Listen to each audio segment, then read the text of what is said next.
Okay. Oh, we're called to order. Welcome, everyone. Thank you for coming to tonight's January 25th study session of the Board of Education. I'm going to turn it over to Dr. Salo, purpose and agenda. Excellent. Thank you very much. The purpose of study sessions is to share information, to build trust, and to ensure that board members have all the information that they need to make efficient and effective decisions at regular board meetings. This evening on the agenda, we are going to be following up from our December meeting and providing some scenarios, some enrollment scenarios to you, which will drive and continue to help us prepare for the upcoming budget. So that'll be the bulk of the evening. I'll also be providing you a mid-year progress update on our district goals. And then we have several policies that we'll be taking a look at this evening as well. So welcome, and thanks everyone for being here. Okay. And just looking at that board working document, mid-year review, this is, for those of you that are new, this is like our working agenda that we kind of go through, kind of keep track of where we're going. And just a few things that we're going to talk about tonight. As Dr. Sell stated, we're going to be in the district policy. We're going to be finishing up the 200s. For those existing board members, that is like the 200s will never end. We've been working on those for a year and a half. So we're going to do a little hallelujah when we get done with those 2 or 3. But those are coming forward tonight. And then for the bulk of the rest is the 4, 5, and 600s. This, just so everyone knows, it's a 3-year cycle.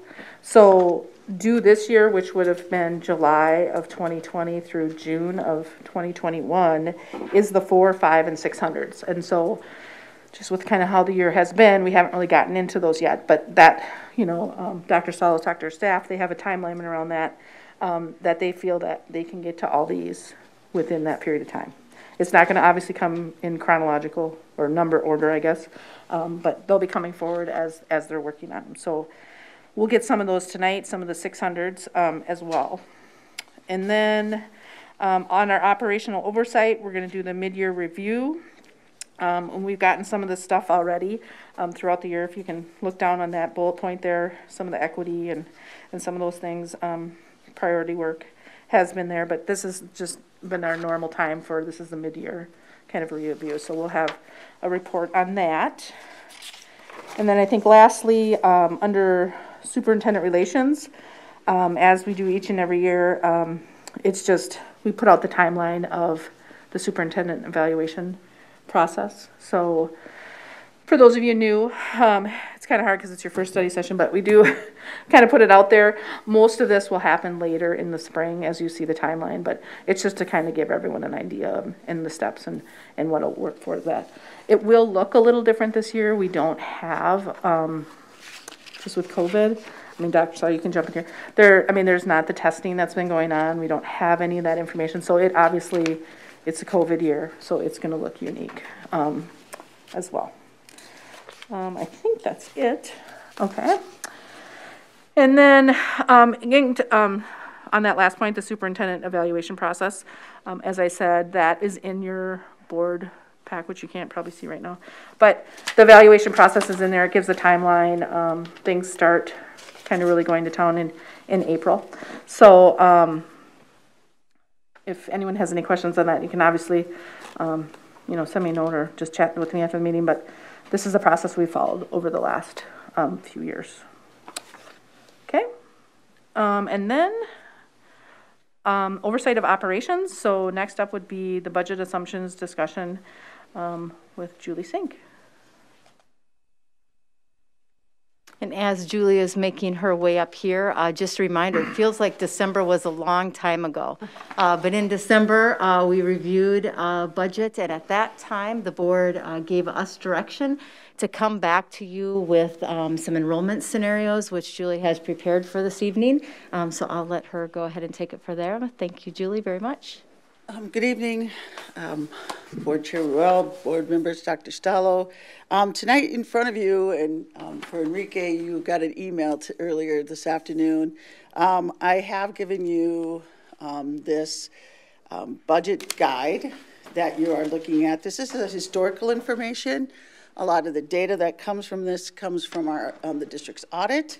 as well as other MDE or Schools for Equity and Education. There's some information from that resource as well. A lot of it, and I am going to go through this a little bit with you so that you kind of understand what it is. Of course, it starts with, on page 5, the district's goals and strategies, and same with 6, our strategic plan. And it kind of starts going into the district's profile about enrollment, how many schools we have, our graduation rates, some kind of highlights about our district, and then about our schools, the district profile. But then we start to get into some historical information about the district's demographics. You can see on page 9 that our total student population, and it kind of breaks down our population by EL, special ed, free or reduced priced students that qualify for free or reduced price lunch, and then our race and ethnicity graph that you can see there. And then you can go, you've seen this graph several times on page 10, our enrollment growth. We've been steadily growing district for a lot of years. And this year, just simply due to the pandemic, you can see the little bit of the downturn that we have there. And then we have a K-12 enrollment history. And this is the past 5 years, I should say the past 4 years in our current year, where we're at in October 1. And then the next page is a little bit different. That's the pre-K-12 per pupil reporting. And this kind of shows a pupil-teacher ratio, but this isn't class size. So we make sure as we go through this that this is just kind of a comparison data. It's information that we were able to get off the Department of Education STAR data. And it's just simply comparing our district to other districts overall, and that teacher, staff, and pupil-teacher ratio. Again, it is not class size. And then we go through and you can see our current year budget, and this is the revised budget for the general fund on page 13, and then all other funds on page 14. If we look at page 13, I do want to talk about this because as we go through the budget presentation, I am going to talk a lot about this page. And you can see at the top, we have on the left-hand side, the fund description, and we have general fund, and then you can see assigned operating, and then non-spendable, and then these assigned areas, cash flows, class size reduction, all of these areas that we have. And so when we talk as a school district about the fund balance that we reserve that we want between 8 and 12% of a fund balance, we're talking about this section right here. So under A, the assigned and unassigned, that total, what you see out there estimated for 6/30 of 2021 is $12,460,000. And so that's the number we're using as we look at what our assigned and unassigned and what percentage that is of total expenditures. And so that's how we come up with that number. So as you as a board, as we go through and look at these numbers, I want you to make sure that you're understanding where you're getting those numbers from and what you're looking at as a board. The other pieces underneath of that are the restricted areas, and those are very specific how the district can spend their funds. And so they're restricted for these areas of student activities, our targeted services in our area learning center, staff development, medical assistance, which is also third-party billing, that's the same thing. Learning and development, gifted and talented, basic skills, which is a combination of our EL funding and our compensatory funding. We have achievement and integration, safe schools funding, long-term facility maintenance, and operating capital. So those areas, those restricted reserved areas, can only be used for what the law intends for those. It can't be used specifically for general education areas. It can only be utilized for whatever the law states that it can be, which is the reason why it's called restricted. And then we have all of our other funds, which we are not really going to talk about tonight, but you have the data there. And then we talk a little bit about our budget process on page 15. We already have approved the district's property tax levy. We've approved, or we're working towards our preliminary budget, which has to be approved by June 30th of every year. We do a final budget, which we approved in December of 2020, which we would do again in December of 2021. And if there's any other budget adjustments, which we know this year in particular, we'll probably be getting some additional CARES funding. And so we'll want to look at what money that would be, how that affects our budget, and what those expenses will be, which we've gotten very little data to date on that. So as I go through that, and I'll talk about that a little bit later tonight, but that would be one reason why we'd have another budget adjustment during the year. And then our annual financial report, which you'll get in the fall, October or November. This year it was a little later than normal simply because of COVID again. And then the next page is page 16, our budget calendar. This goes through what we intend to do for every meeting. If you look at the January 25th, we talk a little bit about, and which we'll do tonight, enrollment projections, some of the revenue and expenditure assumptions that we've already talked about in December, but we will update those as we go through tonight. Staffing assumptions, which we haven't looked at quite yet, but we will be looking at that, and then a legislative assumptions. And as we go through this process, every month we will have meetings. We will go through all of these, continue to talk about these assumptions, especially this year. And this isn't particularly every other year. It's the first year of the biennium for the legislature. This is the first year of the biennium. You probably heard the governor speak today. And we've already heard several people say we will not be done in May with our legislative session, and to expect a special session. And I definitely think that will probably happen this year as well, which makes it extremely difficult to budget without really good data or assumptions. We just don't know. And here we are trying as a school district to make some assumptions on enrollment. We're making assumptions on what we think the legislature will do to create our preliminary budget. And so we're probably one of the few governmental entities that has to do all of those assumptions without having good data, especially in the first year of our biennium. So we make the best assumptions that we can based on the data that we have. And we try to move forward from there to create a budget for June 30th. Because even though they don't have their work done, we have to. So we'll work through that budget calendar as well. And then we start into revenue and expenditure overview. And I'm not going to go through all of this, but I do want to just kind of high level review it so that you can know what is in here. So you'll see, and it just talks a little bit about each of the funds, what's in each of the funds, what we spend in each of those areas.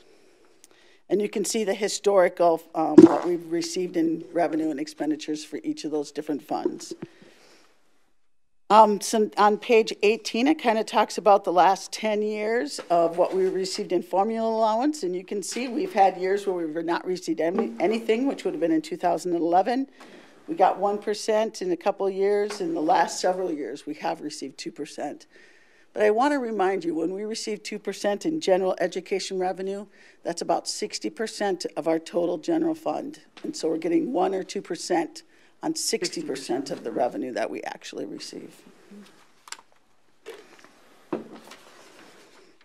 And then again, more data, just revenue by source area. You can see 78% of our money is coming from the state sources. Federal sources is very little. It's 4% this year, and that's simply due to COVID. It's usually about 1%. But because of the federal funding that we're receiving due to COVID funds, that's increased to about 4%. And then our local sources are 17%, and then other local fees and those kinds of things are about 1%. Revenue per pupil comparison on page 20. This is a really interesting graph. I pulled where we were in 2018-19. That was the year after the district passed their operating referendum. And the district at that point was ranked 241 out of 330 school districts in terms of revenue for the district. Prior to that, we were down about 260. And so that did increase us to 241. And that was in 2018 and 19. And in 2 short years, we're back down to 256. That just means that we were already behind a little bit when we actually passed our operating referendum. In the past couple of years, other districts have passed operating or levy referendums, and now the district has slid back to 256 out of 330 districts in the state. And so it just quickly changes the kind of revenue that we're receiving. For the first time ever, this school district is receiving declining pupil revenue because we have fewer students this year than we have last year. And just talking a little bit about those tech levies and the operating referendum comparisons, these are the same school districts that we compared when we actually passed our operating referendum. So I just used those same districts and brought this back again, and you can see that Prior Lake and Farmington don't have technology levies, but all the other school districts surrounding us do. And the same, if you look at our operating on the next page, we have one of the lowest operating referendums. And you're going to see it says $623.97. But when we asked the voters for additional revenue, it was $923.97. But if you recall, 2 years ago, the state said that they were going to move $300 off of our operating referendum and put it onto local operating. And so that no longer is part of our operating referendum. It's part of that local optional.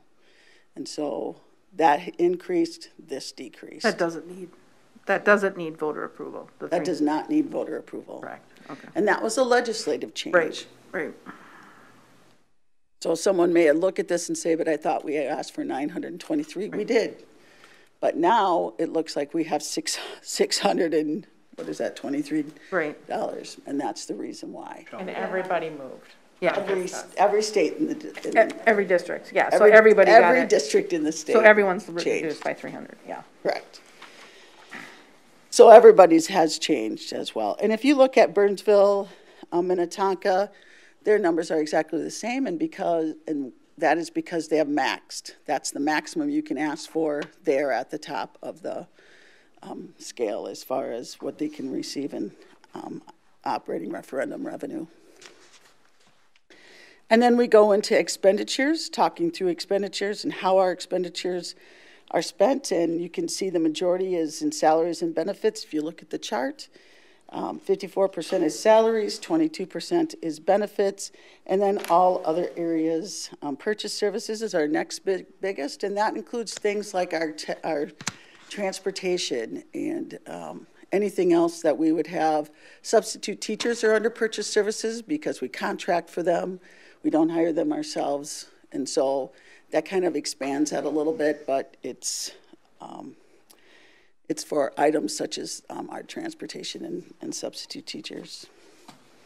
And then if you look on page 24, our expenditures per student, you can see that it went up significantly last year in 1920.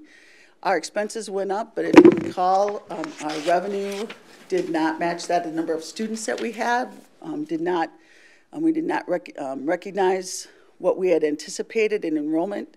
And so that kind of skews that number a little bit because we had the same expenditures we thought and not as many students. So that number did go up as per student served. And then if you look at our expenditures per student compared to the metro area, the 7-county metro, this comes right from our audit, and you can see that we are spending that $2,000 less per student than the 7-county metro district is. And then this is a governmental funds expenditure, and when we talk about governmental funds, we talk about funds 1, 2, 4, and 7. 2 is food service fund, 4 is community education, and 7 is our debt service fund, which is the fund we use to pay off all of the debt for our buildings. And so it kind of, this is also from our audit. It's just nice to look at this when a lot of comparison data comes out just about governmental funds, and our taxes are based on governmental funds, all of those. So I put this out here just as a comparison here, what it looks like for our district. The next page, on page 27, is a staffing This comes from the HR department, and it just looks a little bit, it just kind of goes through our staffing and the changes over the last several years. You can see that we've added a lot of staff, and a lot of that reason is because we had large growth during those years. And you can see it's down a little bit for last year, or for the current year, and that's simply because we did make some staffing reductions just to match our enrollment. So we do that every year. When we have enrollment, we try to match our enrollment with the number of staff that we have. If you turn to page 28, this is our fund balance sheet. This kind of goes through and it shows where we anticipate our fund balance to be as compared to our policy. So this is where we look at that both assigned and unassigned is that orange line there compared to our expenses. And you can see, and just want to point out, if you were to read this, it says that our unassigned fund balance last year increased $358,000, but our percent went down. If you take it as a percent of the total expenditures, the percent goes down even though the dollar amount went up. So I just want you to be aware of that. And we're anticipating to be somewhere around that 11.11% at the end of this year in unassigned. And then it goes into our levee history.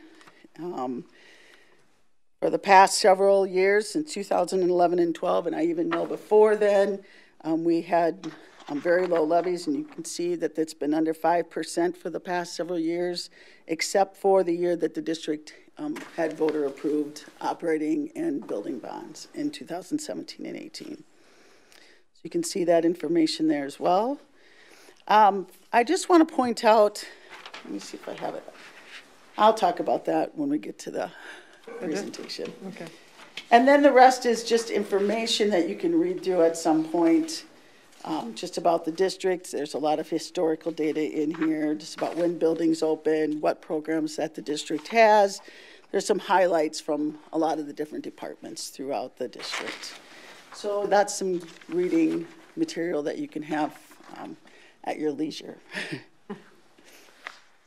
So I wanted to kind of go through the financial piece of that just to kind of give you a basis. I know I went through it quickly, but I'm certainly open to questions as we go through this process of this budget discussion, and we can talk through if there's questions about any of that. Can I just ask a quick question?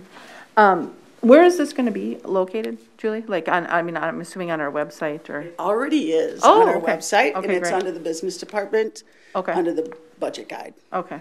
Because I know we've had some of these kind of like this, but this looks really comprehensive, and I imagine it was a ton of work. So thank you for doing it. I think it's, just going forward with our work and community, always kind of knowing, where we've been and where we're going. I think it's really important. So thank you for doing that.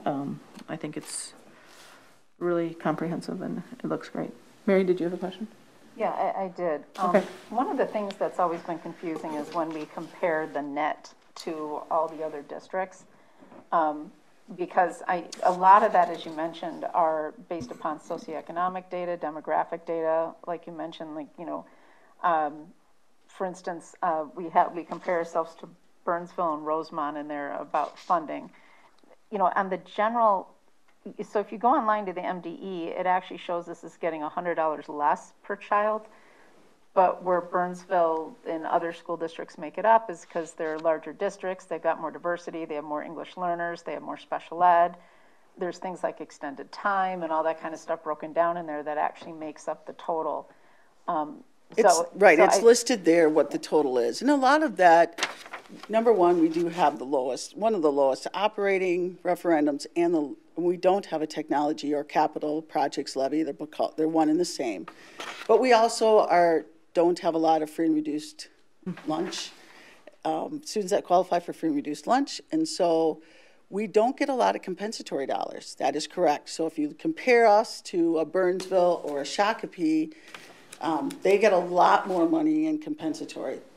Those school districts are actually a little bit smaller than we are, but they get a lot more money than we do for compensatory dollars because I believe Burnsville somewhere around 50% for free and reduced lunch and 35%, somewhere around 35% for Shakopee. And so they're seeing a lot higher funding source in compensatory dollars. Yeah, they do have us almost exactly the same in size, as well as the operating referendum is almost exactly per pupil the same. But you're right, they make up a ton of differences in everything from Title I to extended time to English learner. And I can't see what you're looking at, Mary, Oh, so it's it's really MD. hard It's for the me breakdown to of the same comment on numbers. that. It's the breakdown of the same. It's the breakdown of the same numbers. I just wonder if there's a way we can get an actual.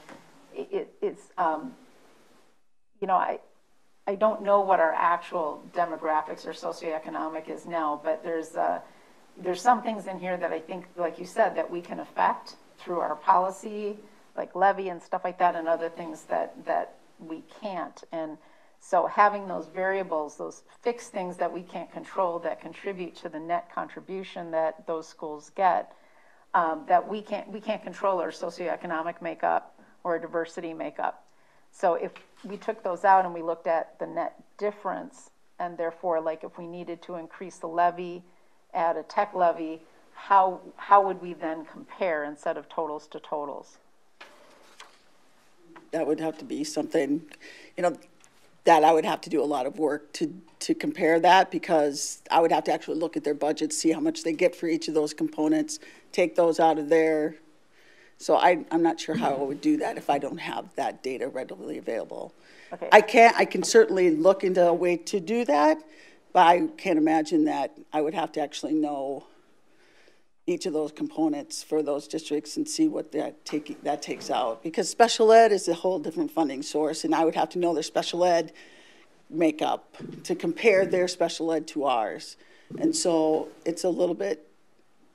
I get that. Special ed is not something we can control, right? So Right. If they get the funding, they get the funding. If you don't, but if you take out those whole pieces and you look at the basic revenue that we still can't control, but that's based upon student and stuff like that. And then there's obvious differences that come out without, you know, all of the other means. And the MDE website actually does that. They put everything into, you know, all the general education revenue things per pupil, and then they break it down. So that's what I was looking at. And those are the exact same numbers you have here. They're just broken down to show what actually came from a tech levy, what came from the op levy per student and all that.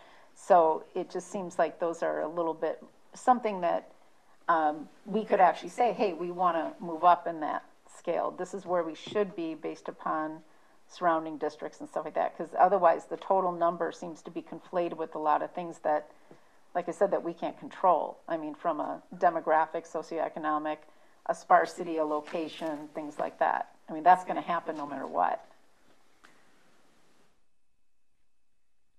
So we'll move on to our budget assumption discussion, which is in your board book. Yep. And I'll just make the announcement. I should have made this at the beginning. If anyone's following along, there is an issue with board book. It's up and running again, Stacey. Is it now? Okay. Oh, yes, it is. Okay, so now you should be able to get your information on the meetings. We were having some technical. And before I move on, I would like to recognize Beth Telusty for this book. Oh. She really did a lot of work in my office for that, and same with Andrea Murphy in my office. They really took a lot of time and went through this, and so I do really want to nice. recognize them as well. Yeah, I want to thank you, Julie, and your staff. I know Christy Mussman also supported that work, so thanks for all the time. This is a great resource for our community. Thank you. Going to our enrollment, I've been updating this to the board every board meeting so far, and you can kind of see where we're at on January 4th, 2021. We're at 8,708, very similar to the numbers that we had. I think we're down some secondary students, but and I'm talking very small numbers, like less than 5, and then we're up a few elementary students as well. You mean in the last couple weeks, you're saying? Right. Oh, okay. So these numbers are very stable from where we were in December. Okay. You can see those numbers, where they were in July, what we anticipated for our enrollment budget, and then where we are in our revised as well. Can you maybe just, because we do have new board members, Sure. you know, and I know there was some questions just in the sense of how this kind of runs along the calendar-wise. I mean, like some of the factors that affect that, whether, you know, where October 1st is really kind of where we wait for those hard numbers, and there's the transfers and that kind of thing. Can you just speak to a little bit like what, Sure. why there's changes and that kind of Sure. thing? We decide what that enrollment will be as we prepare for our preliminary budget. So right now and tonight, we're going to ask the board to kind of give us a recommendation to move forward as we start this process. So I had presented something earlier, but it's kind of the same thing we did a year ago at the same time for that first column, the enrollment budget for 2020 and 2021, and what we thought. It was 125 students additional that the board had approved for us to move forward as we prepared for the budget. And then as of July 30th of 2020, we kind of calculate this. So we've actually started right now kindergarten enrollment, and so we track that every month and sometimes a couple times a month just to make sure that we have how are we doing this year compared to the past? Is it different? Is it better? Is it worse? Do we think we're going to come in where we think we anticipated for our enrollment budget? So as of July 30th, we can see we had budgeted for 8,925 students, and we were almost 100 students higher than that as of July 30th. And historically, August is one of our biggest enrollment months. And so we hadn't even gotten, in a normal year, and I'll say that, we hadn't even gotten to our biggest enrollment month. And so we were anticipating we were probably going to be higher than I anticipated, 125 students. But of course, due to the COVID pandemic, we started September 1 down to 8,843 students. And October 1 was 8,760, I can't even read that myself, 763. October 1 is an important date. We do report October 1 numbers to the Department of Education, and we start receiving our funding based on October 1 numbers. We get 90% of our funding in the current year and 10% in the ensuing year. And that 10% is kind of to make up for any changes that happen to your enrollment throughout the year. And so for our district, if it goes down, we can anticipate that we're getting 90% based on October 1, but if that number goes down, we'll see a very little, our 10% will be 10%, it'll be something less than that. So that's kind of what that looks like in terms of why October 1 is so important, because we start receiving our funding based on those numbers. And then we track that all year long. Typically, our district loses between 70 and 75 students at the secondary, mainly throughout the year. And that's a very small percentage for a district our size, but we do see that. We have a very robust ALC, which has helped us retain those students throughout the year. And then on December 1st, or the first board meeting in December, we come back to the board for a revised budget. And that revised budget, if we have higher enrollment than what we anticipated or things have happened during the year, we make adjustments to our budget based on that. Because as we know, the board's approving a preliminary budget based on data that we don't have,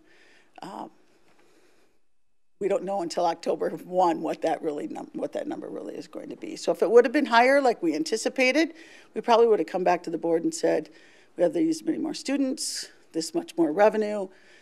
It was actually the opposite this year. We had this many less students, this much less revenue. We have the same expenses, and that's kind of where we're at tonight and where we're starting on that process. Did that answer your question? Yeah, second. Yeah. Yes, thank you. Enrollment projections, as we looked at these in December, this is what I presented in December. This is based on a cohort survival method, ratio of 7 years, that's the red line. There's different options here that the board could look at for over 4 years or over 6 years. There's a lot of options here, and each of those lines represents one of those. This is based on, like I said, those cohort survivals, based on the students that we have right now. Right, the averages based on the years, so, right, I mean, depending on which one you're following, like as far as the 7 years. So 7 years looks back 7 years. Yep. And makes that average.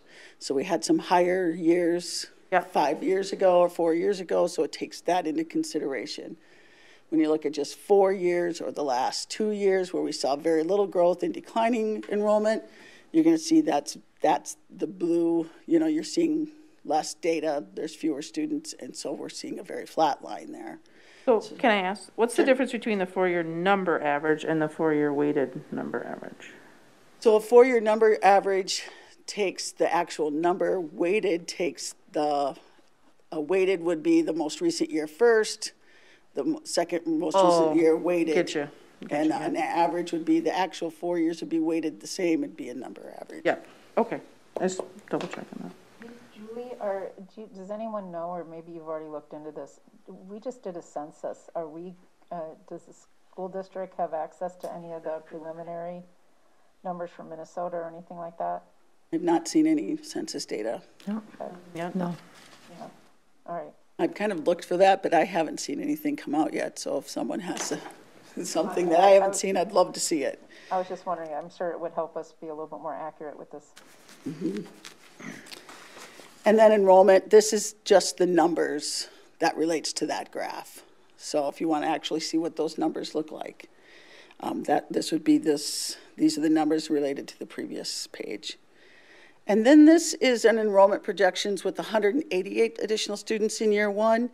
And what I did with this, and I talked about this a little bit in December, is I actually looked at our migration out, which is mainly in our kindergarten, first, second, and third grades. We'll have our highest migration out of the district this year.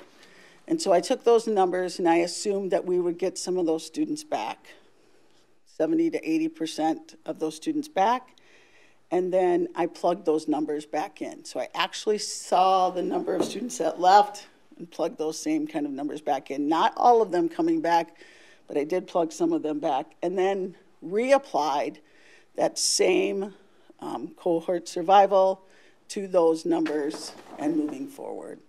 And so that's why this one looks a little bit different with the projections with 188 in year one. Julie, a couple of years ago, the phrase cohort survival meant nothing to me. I don't know what it means to those two. Can you just explain that? It talks about moving children from one grade to the next, so from 4th grade to 5th grade, and then it takes what that increase or decrease would be and it applies that percentage to it to come up with a number that would be in 5th grade. So if you saw growth of 100 students between 4th and 5th grade, and then you would apply that again, or that average, if it was 100 students, you'd apply that average to the next year. And Julie, I think it's important also to remind people that we do see a huge jump going into middle school and again in 9th grade, but not necessarily in the middle grades. So it's not like every year the same percentage applies. Right, that is true. We do have a 6th grade, big jump in 6th grade, big jump in 9th grade. A lot of our 9th graders, because they're St. Mike's and Aspen, those students come here for high school. 6th grade, same thing. A lot of people want junior high, somewhere else, sports, different reasons that they come to the district. And a lot of people move to the district when their students are in A little older. Yeah. And we are not a first-time homebuyer district. We've talked about that quite a bit. And a lot of people move here as their second or third home. And so they would come at a little bit older age. So, and then these are the numbers. So one of the things tonight that I would like from the board is to kind of, as we go through this, to keep this in mind and then give us an idea of what you, where we want to go. Do we want to look at 70 students? Do we want to look at 188? What do we really think will happen? And then kind of give us an idea of where we want to do moving forward as we prepare this budget. These are the revenue assumptions that we base this data on as we go through. 0% on the basic formula for FY22. We don't know what that will be. I've talked to some other districts. Some are using 1%. Some are using 0. So I guess it's really the board's decision what they want to do for that. And then we have a 1% increase in FY23 and FY24 and a 2% increase in FY25. And for those of you who heard the governor speak today, you know he's coming out with something tomorrow. And I don't know really what that is. I've read some things. I just, that could change things. It may not. I think a lot of times in this kind of situation, I think they rob from Peter to pay Paul. And so I'm already seeing some of that where they're talking about no longer, they're going to freeze our special ed cross subsidy, which we just were implemented 2 years ago. So special ed cross subsidy is the amount of money that the general fund has to pay to cover special education costs. So that's what special ed cross subsidy is. 2 years ago, that was an increase on the legislature approved that to increase every year and by the rate of inflation. And now they're talking about freezing it again, which means that if our costs go up, and then the general fund has to cover those. So yes, we are getting special ed cross subsidy, but if they freeze that amount, that means the district's got to come up with that funding somewhere. So they're going to make it look like you're getting money over here and it's a lot of money, but really they took it from you over here. And they're also talking about freezing our early learning or English learning funding and giving us 80% of our compensatory funding. So I'm not sure, what they're going to do with that, but that's the data I've read on MDE's website. An increase in special ed revenue. This is the regular special ed. That right now is at a 4.5% increase every year. We do know that we'll have additional achievement and integration revenue of $400,000. We are reinstating our lost revenue for gate receipts. I'm not sure if we're being positive that we'll be able to have as many people back into our events or not for next fall. I don't know the answer to that, but we are, as we start this process, we're saying that we will. If we change our mind, we can certainly relook at that. And then, of course, determining our increase in enrollment, and then reduction in title and compensatory funds. I have looked at the district's compensatory funds, and actually, we have done a really good job of making sure our parents are applying, because we are going to see a $9,000 increase in compensatory funds next year.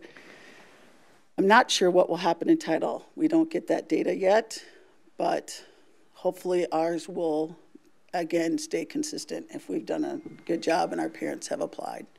So I've had a lot of school districts saying they're losing a lot more money in compensatory funds than we are. So I actually had to look at ours and look at some other districts to make sure that I was doing the comparison correctly.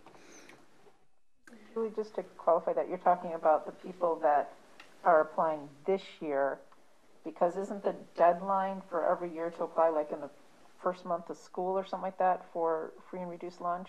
Right, it's usually October 15th is when they want us to apply by, and then but they extended it this year. Right. So they extended that deadline to apply, hoping that more parents would apply and make sure that we continue to get that funding.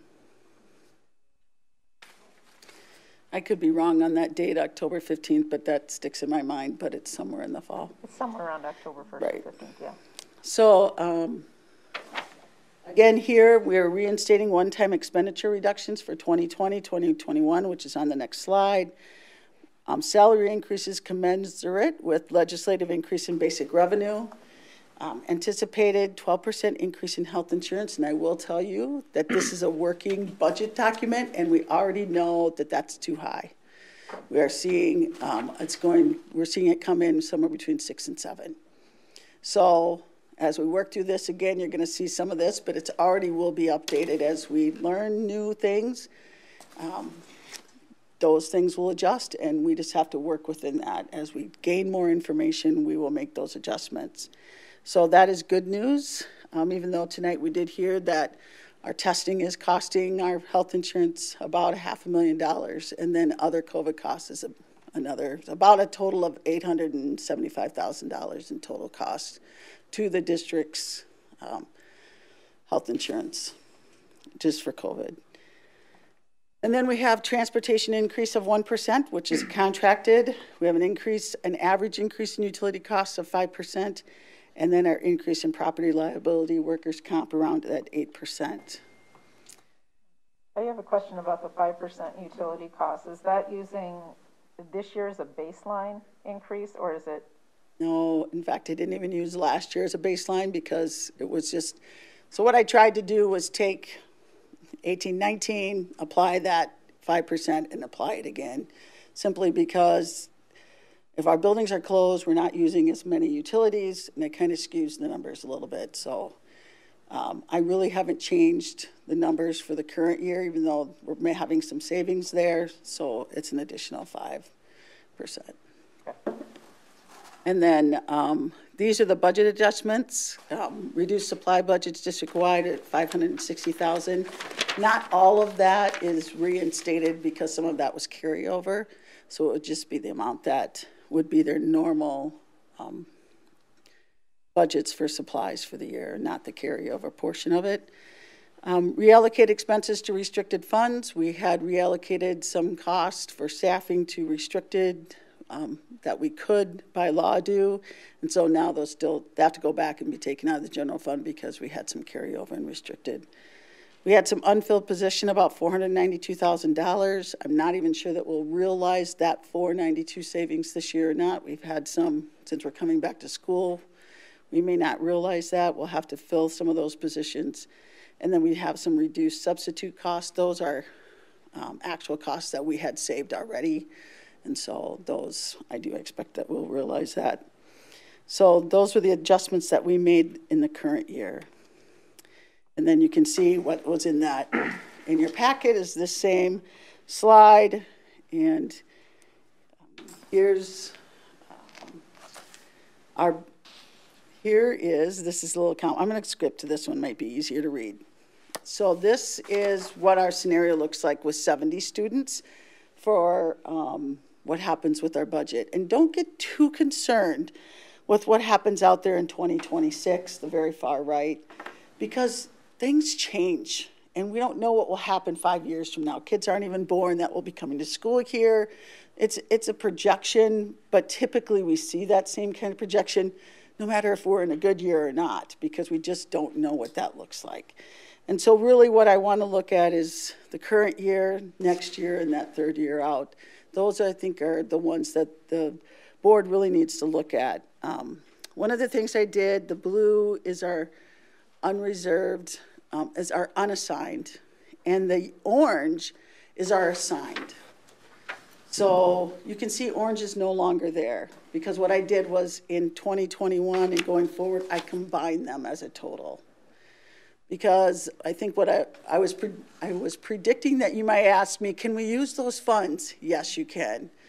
So I actually put them together so you could see what it looks like if we use those funds to help us offset. But you can see it's a significant decrease. You can see in the green is also our restricted, and you can see that is also decreased to very little, and that's because we're at the end of construction. We had planned to spend down our LTFM, long-term facility maintenance dollars, and our capital dollars, and so you're seeing that, and then you can see it slightly come back a few years out. So that's really what that looks like. It doesn't look great with 70 students. And the numbers are on the previous page, but I think the graph is actually a better look at this. If you go to the scenario with 188, it's slightly better. We're still in the positive in 3 years versus in the negative. And again, this will change again as I work through some of the health insurance things and make those adjustments as well. And we'll look through, we'll relook at all of those things again. As things come up and we make changes, this will adjust. And as we get additional funding for CARES and COVID funding, we'll see how that affects the district as well.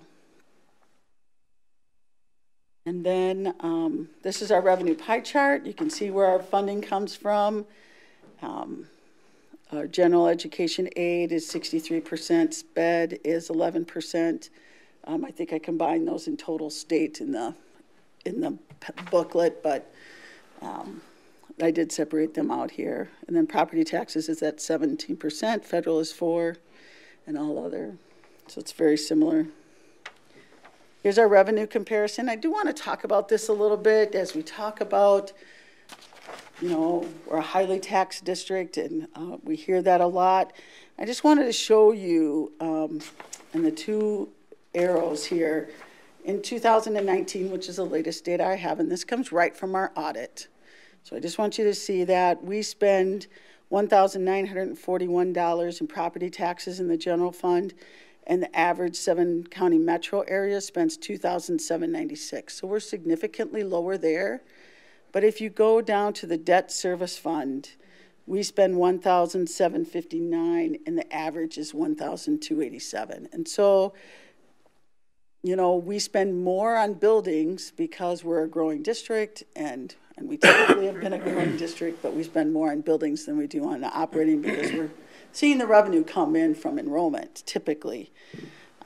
But overall, we're still spending less. If you combine both of those, about $400 less per ADM for taxes in our district compared to the 7-county metro area.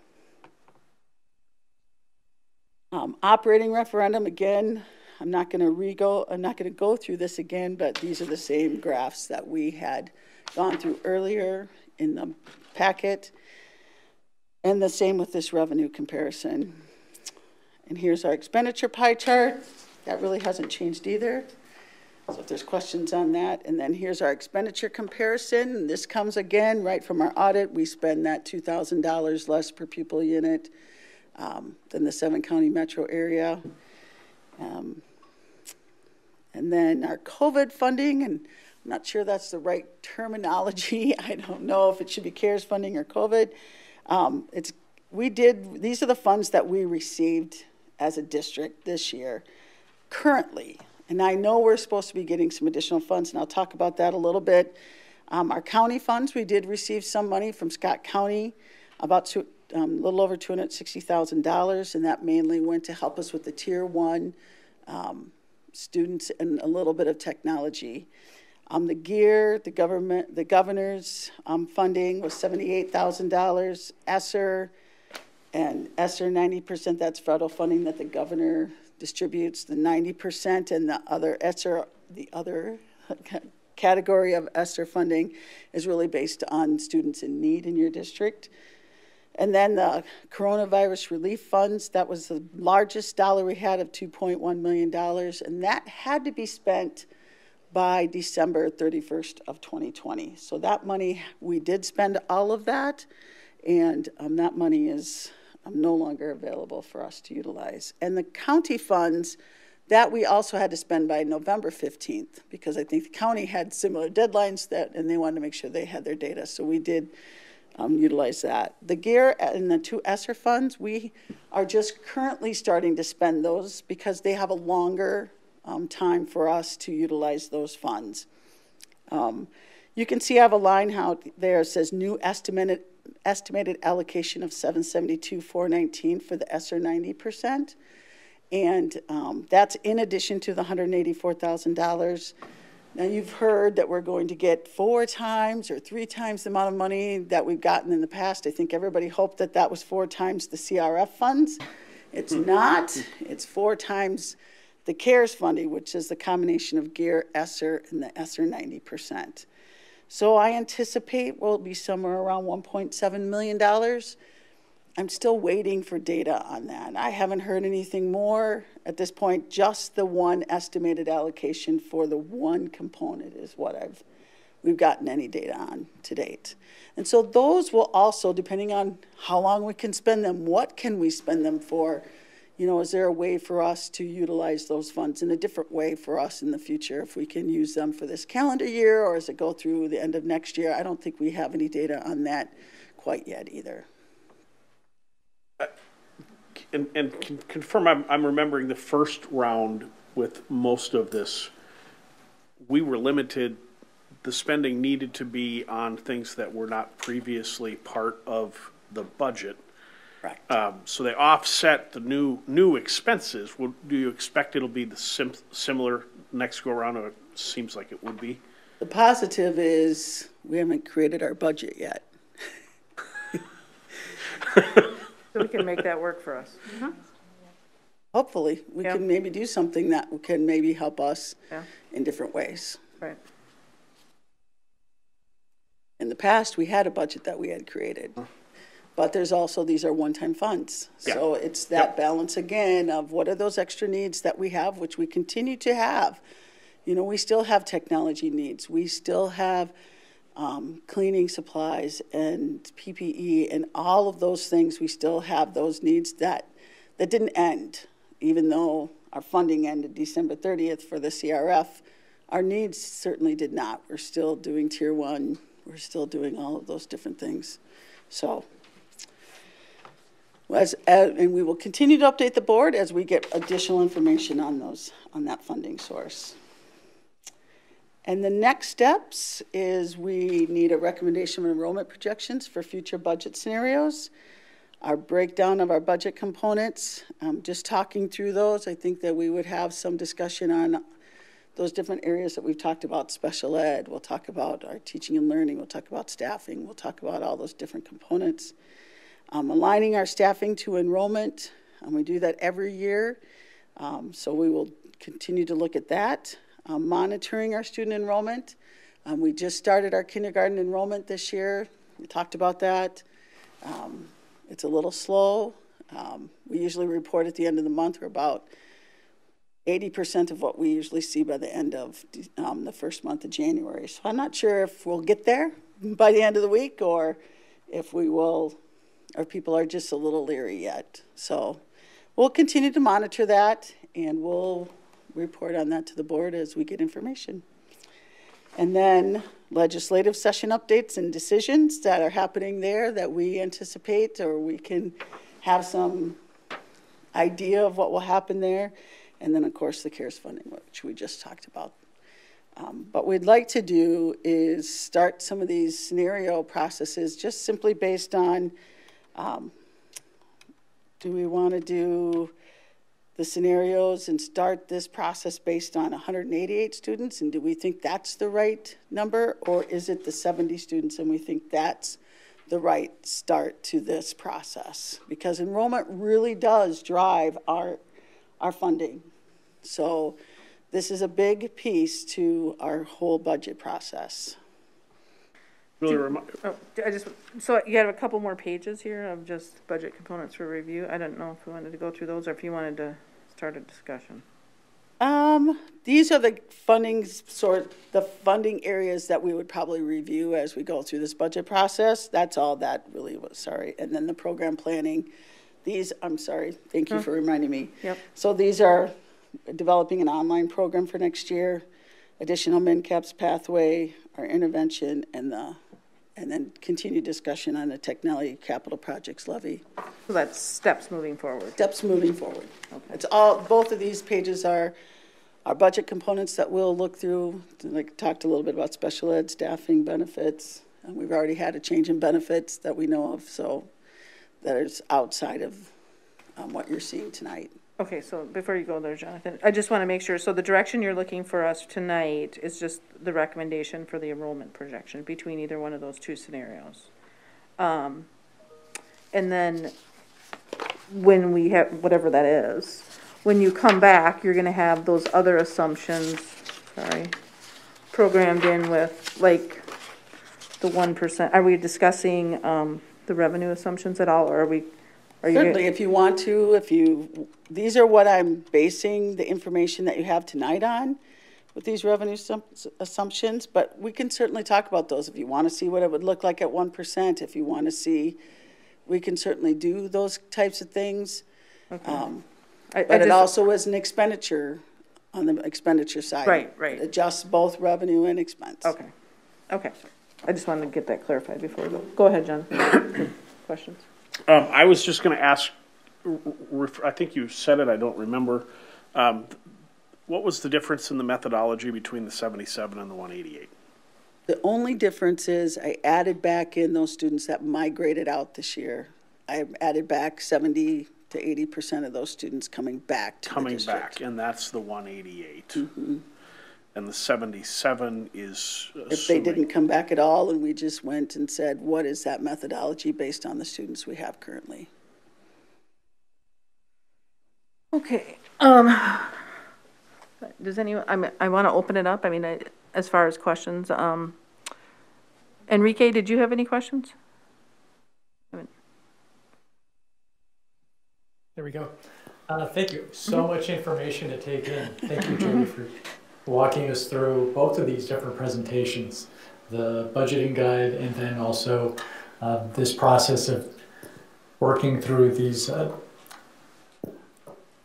the, I guess, unflattering picture that we have before us of what the out years are going to look like as we go forward. Yeah, I especially appreciate Jonathan's question for the clarification of the difference between the 77 and the 188, or 70 and 188. Kind of feels like we should land somewhere in the middle, personally speaking.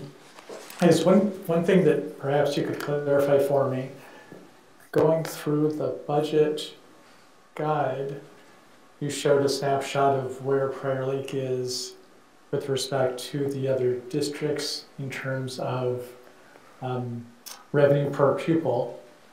And then a few slides after that, we take a look at the actual expenditures from the general fund, and it looks like, so 2019-2020, where our general fund, all expenditures per student ADM is about 11,700, and revenue is around 10,300, which tells me that for every student, we're automatically taking some level of a loss, even though I think the model itself should be that there's a cost recovery component. So that's an automatic delta, and that's even before we even take into consideration any sort of caps on the special education cross-subsidy or any of the other funds where we need to provide that coverage from the operating fund and just the general fund. So right off the bat, we're, I guess I just want to make sure that everyone listening is clear that that's going to be a loss. Every student that we have, we will incur some level of a loss because we're not recovering the full value of what we're spending on every single one of these students, and that money has to come from somewhere. It's not free. So could you maybe talk to that just a little bit for me? So yes, I can. Last year, we had budgeted for 250 students, and I think we realized 50, or a little over 50 actually when it got to the end of the year, maybe 65, somewhere around there. So we had those expenditures already budgeted in. We had the staff hired for 250 students. We actually had hired some staff. We knew that we had opening of buildings, and so in anticipation of opening those buildings, we hired some staff a year before the buildings were open, and then the students weren't there. And so we had anticipating spending down, actually, that year, spending down some of our fund balance because we had, as you look at that fund balance, we had about 15% fund balance. So we were anticipating spending some of that down, but also anticipating 250 students. But then we had a double, I'm going to say a double whammy, which we were spending down already, and then the students didn't show up, but we had hired the staff.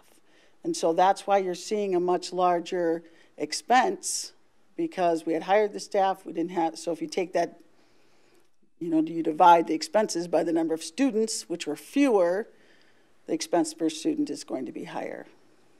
And so that's the reason why you're seeing that higher expense per student in that slide.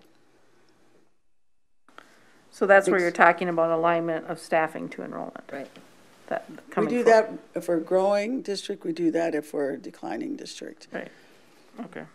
And the difference last year was up until last year, we had been a growing district. So we were, that adjustment was always adding staff to serve the additional students.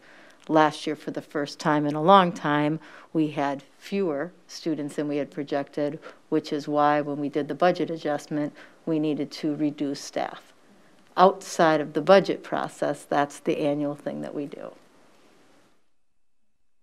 Julie, when we projected the demographics, I mean, a lot of the demographics said that the entire county was going to go flat or reduce at that point. We did open up open enrollment, which helped quite a bit. But yeah, we did start to actually, after 2015, 2016, we still grew, but we didn't grow at that high a percentage. It looks like last year, even before the pandemic, I think we averaged out about 0.5%. Last year. But I think I can't say for sure for the current year, but we certainly were on track to come back to our normal rate or close to it. I mean, you can see where we were as of July and still having the month of August. So, you know, it's hard for me to say that because I'm projecting, you know, what that would have been.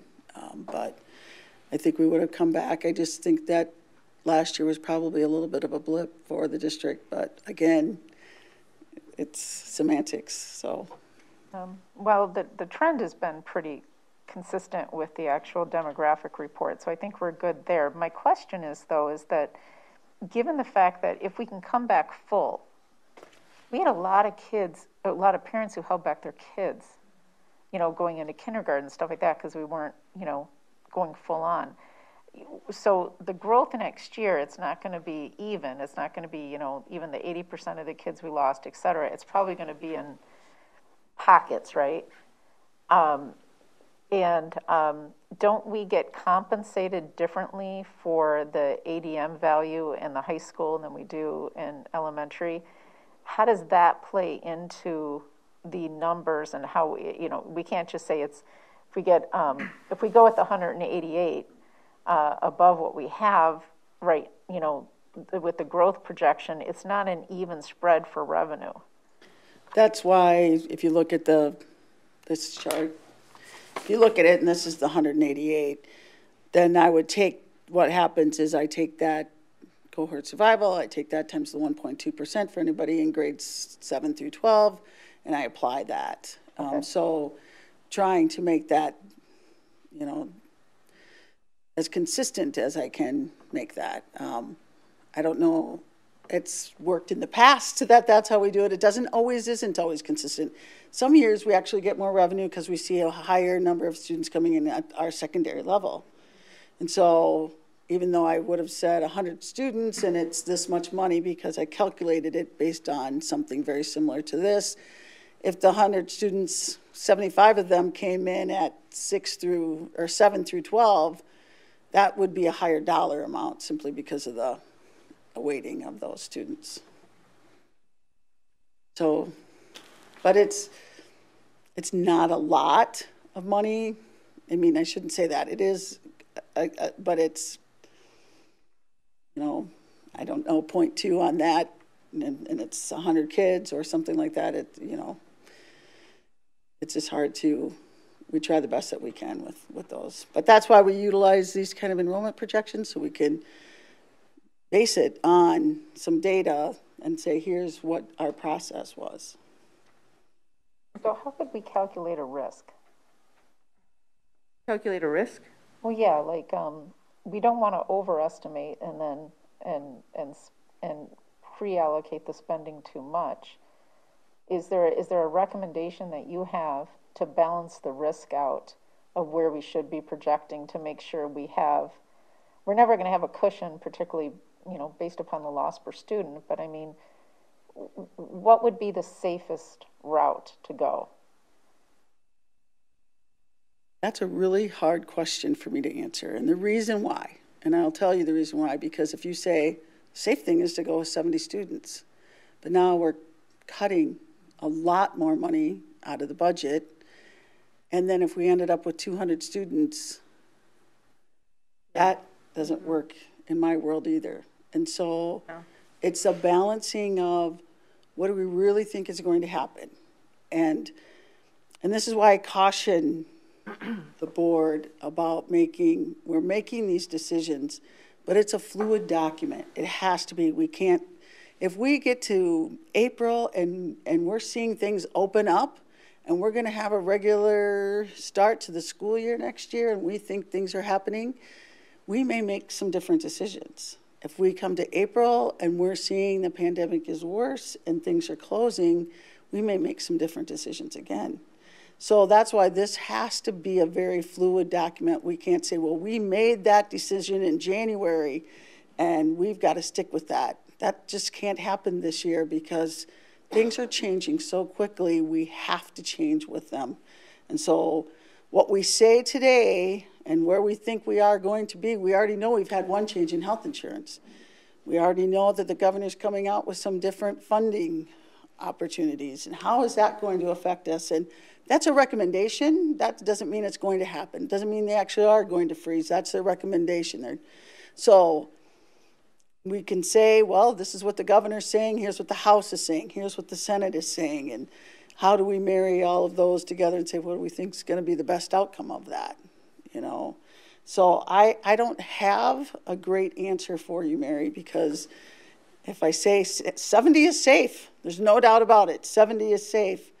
But is that realistic in making some significant budget cuts, or looking at over 2 or 3 years making some significant budget cuts? I don't know. I often think I'm trying to get to that next step, like what's the next data point that I can actually look at to say, oh, I think the trend is looking like this. And so that's why that's a difficult answer. Oh, Michael had a question. Michael? Yes. I have two in there just for clarification's sake. First of all, in terms of us making a recommendation on the enrollment projection to use, can you just help me connect the dots between the graph looking at 7 years, 4 years, you know, kind of like our graph based on the past 7 years of enrollment trends, and then you're looking at students coming back and, you know, looking at 70 to 80% of those kids coming back that did leave. Is that, I just want to make sure I'm connecting the dots between, is there a recommended, you know, how many years out you were using for projecting, and anything you want us to think about and how those connect? Are there just two ways of looking at the information? Is that correct? Kind of. Can you pull a rabbit out of your hat? I wish I had a... No, I just want to make sure I was understanding. I'm not trying to stump you. I'm trying to make sure I understand. You are. I don't have good answers. Okay. I just really don't have that crystal ball of saying, here's what I think is going to happen. Our trends are kind of broken, and our, you know. And I just want to make sure I wasn't making a leap I shouldn't be making there to make my recommendation. I've talked to a few, I mean, we talk to our colleagues a lot in some other districts, trying to find out, like, you know, are we on the right path? What are you talking about? What are we dealing with? And how are you? And so trying to look at other districts our size, similar, and components, budget components, and saying, how are you doing that? And I think we're pretty much doing what other districts are as well. I think if we're looking at a more normal start to our school year, I definitely think this 188 is probably a good number. Yep. But with the caveat of if we're starting in school. Yep. I do think you're going to see some kids come back, and we still will probably see a little bit of growth. So you got both of those things happening there. Can I add a second? Oh, go ahead. No, I was just going to add, you know, one of the things that I've thought about through this whole process is when Julie takes us back to where those numbers were in July. And I think it was late July. And that is the one thing, you know, I know hope's not a strategy, but as I look at those numbers, I mean, and she's right, August is normally the time that we see, you know, the most students come in. So I just keep thinking about, and again, we don't have the crystal ball, but keep thinking about those families that chose differently because of the pandemic, as we're bringing our elementary kids back, hopefully soon bringing our secondary kids back. We'll see what the summer looks like. You know, we have to assume right now and plan forward that we're going to have a normal start to the year. Families will make decisions that they have to make, but hopefully a lot of those families will be coming back.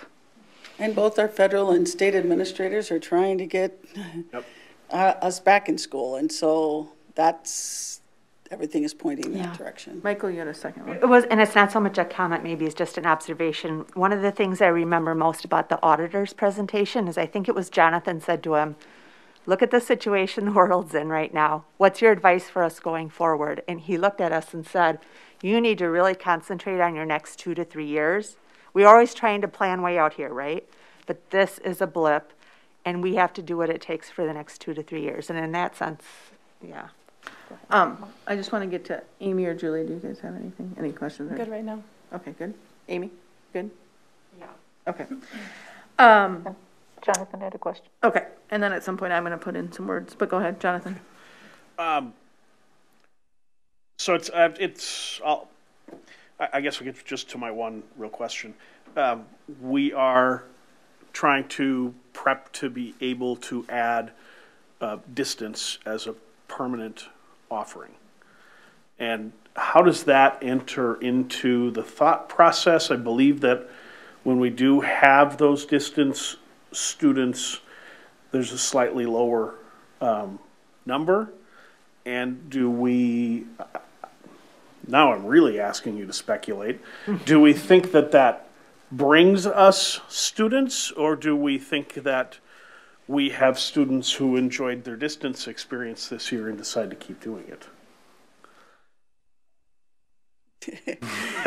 That was a tough one. I'm sorry. That was downright mean to ask that question. I can give you some, and it's really not an opinion on this, it's just some data that 88% of the funding is what you typically get in a DLA situation. And so you're not getting all of the funding that you would normally get. It's also very difficult when you look at a DLA, and there's some positives where you may keep students. Definitely, that's a big piece of that. I don't want to dismiss that, I'm not saying that, but on the other hand, a lot of times what other districts have seen is that you have not trying to pick on the high school or anything like that, but maybe you have a teacher that some kids don't like. They're a tough teacher, and so they'll drop math, or let's say it's a math teacher, so they'll drop math and they'll take just math as a distance. Well, now it really hurts our funding because we have to only count that student at our high school for like a 0.7, and so the other point is based on seat time, and it's based on course completion. So the kid doesn't complete the course, that's even less funding. My understanding anyway is that's even less funding, and then you're getting less, not a full ADM at the high school. So, but that's prior to this, so I don't know how many people will want something like this in the future either. And, oh, sorry, Julie. The other conversation, what we're talking about right now is to go through pre-COVID, the traditional online provider, right? To be an online provider.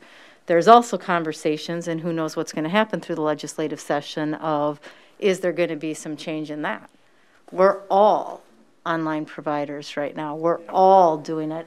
Is that going to change, and is there going to be any leeway for districts to continue to offer some things without some of those rules and restraints? But again, that's speculating as well. Yeah. Those are the conversations that legislators are going to hear about from school administrators to say, hey, we've been expected to provide distance learning academy without any online MDE funding differences, anything, and we've delivered on that. So now we're going to go back to this. So those are just some of those continued conversations as well that I think are important, but don't help us with answers. Yeah. And I think the other piece is where Lab looked into it, and right now this MDE has said the earliest we would know is July. And so that's a really tough thing as we're trying to process this.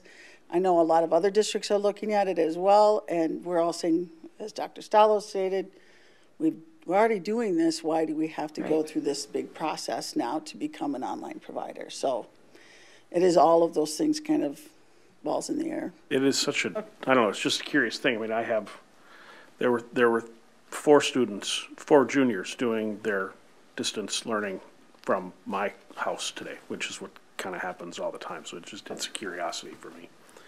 What's going to happen next? So in the essence of time, I do want to be cognizant of that. I do want to address one thing I know that we haven't talked about. that we had talked about in previous study sessions and board meetings, was a tech levy in the spring was talked about. And I guess at this point, is there a recommendation as to that status? Because I know if that's something that we wanted to do in the spring, we'd have to move fairly quickly, but wanted to know if there was, with this information, what the thoughts are. Yep, our recommendation at this point is that we maintain it as a strategy as we plan forward, but not for May. In order for us to go to the voters in May, board would need to approve that in February. And I hope over the last minutes, you've heard all of those moving pieces. And we just don't feel like we're gonna have enough information, solid, known information to give to you right now in order to make that decision. The money, the advantage, again, remember, whether it's May or whether the board would decide to go out in November, we get the money at the same time. So there's no difference in that. We also are still in a pandemic, and I think there's a lot of our families and our community members that don't know exactly what the financial impact is on them. So we feel it's a hard time right now to ask for that. We know last fall, Julie helped me with this, but I think about 2/3 of the referendums that went out last fall, maybe even higher than that, failed. So if that's any indication, just of people's appetite right now during a pandemic, that's something that we've got some concerns about. And we're gonna know more. We're gonna know more as we get through the next couple of months, and we'll have time to plan should the board want to look at that as a revenue strategy, because it certainly is, for the fall. The board would be in a position to make that decision in August. But at this point, it is our administrative recommendation that we do not go for a May tech levy. Yeah. Terry, how many of the referendums have failed were tech levies versus top levy? I don't have that. I don't know that. I know the failure rate was pretty high. Yeah. I think a lot were operating. I don't know that I would guess there were more operating than technology or capital projects. Okay. I'm going to put in my 2 cents here because I haven't really. I've let everybody go. Just a couple things. Concerning to me, obviously concerning, but I think, and you've highlighted them, is just where that unassigned, our ratio, fund balance ratio, with, to me, it looks like it fairly drops pretty quickly, and with our policy, what it is, whether we have to make an exception or, in planning forward, I don't know if there needs to be discussion about, are we willing to go to 6 or not? You know what I mean? Like if that's a strategy as well. It's just something I wanted to bring up. And then, for all intents and purposes, we've been an hour and a half here. So this is going to be on the study sessions for the next, according to the budget calendar, for the next few months. From what I'm seeing from the information that we've been getting presented, there is a lot of, obviously, unknowns right now. But I do think, by next month, you're going to know a little bit more about some things for us to continue to tweak this. I think right now, I'd be looking for board members what scenario they feel most comfortable with, if it's that 70 student scenario 1, or if it's that second one of the 188, because I think we're going to be going through this in more detail in the upcoming months. So I think just giving some direction to Julie and I think to plan forward. I wouldn't be afraid to start at one of them, like the 188, and if we get into another month and say, we just think that's too high, or it's not high enough, or we're seeing this change, we can always tweak that again and continue to look at that. Doesn't have to be set in stone, but it gives us a foundation to start working with. It's really hard to take both of these and try and mirror them and move them up. And so it's much easier if we start with one base and then say, here's kind of where we're working from. So, yeah, and I agree to that. And I think what's going to help for us too is we're also getting students back in the building full time at the elementary age. I think I talked to Dr. Salo, we are seeing a few kids come back already. It's only been a week. you know, you'll have a month longer of time. We'll have 3 through 5th grade, or yeah, 3 through 5th grade in. So I think, you know, we'll be able to see if there is some things happening there that confirm. You know that we have registration starting in February for our secondary. Right. So that also is a big piece of this. We also, you know, end of February really is a good time for us to see how many students do we have registered, how many students are, registered at the secondary level, how many are registered at the elementary level for kindergarten, and we see a lot more solid data at the end of February. It's just, and it's unfortunate that, but we do have to start somewhere. Right. But we can always, like I said, adjust. This is a living document. It has to move as things happen. So I think based on your comments, just with the scenarios, you know, recommending the 188, it sounds like is more what you would more or less say right now. I mean, knowing that we can tweak it down if we need to. Absolutely. But to get our discussion going into the next month, at least as a baseline to start, is that 188. Am I seeing people being comfortable with that for the most part? I mean, knowing that we can tweak it, and I think we'll have some more historical data over the last month to kind of, if we need to tweak, we tweak.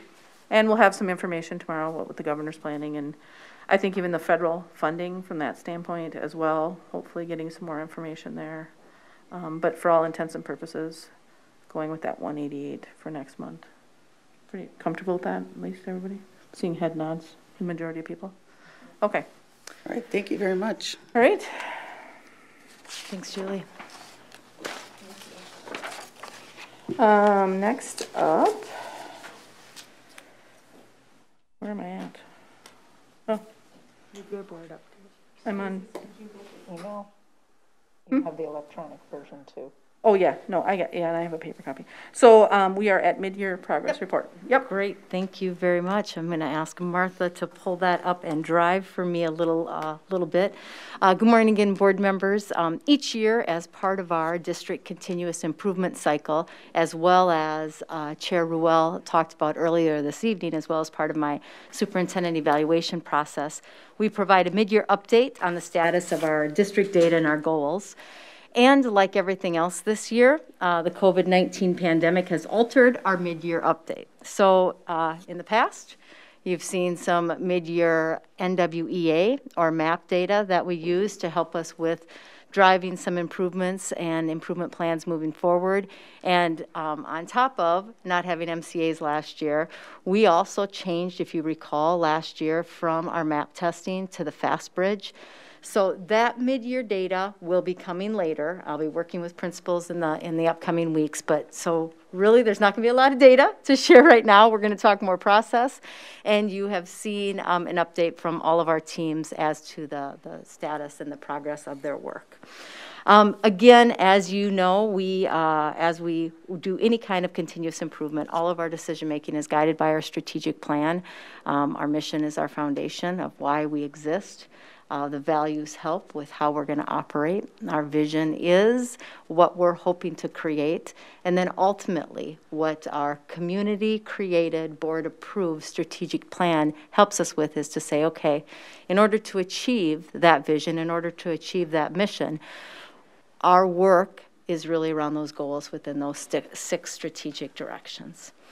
So the next visual, and I know it's small here, but this really holds all of our processes around continuous improvement. You can see at the very top of that, of this visual, and while it's a round cycle, a lot of things are happening at one time. So it's not that one thing happens and the next thing happens. So earlier today, we talked obviously just about the strategic plan, and then Chair Ruel shared the board working document, the goals of the board that creates, and that really drives us in that green area of district improvement. Along with that, that's where our district scorecard, which are the metrics that align to then that district priority work.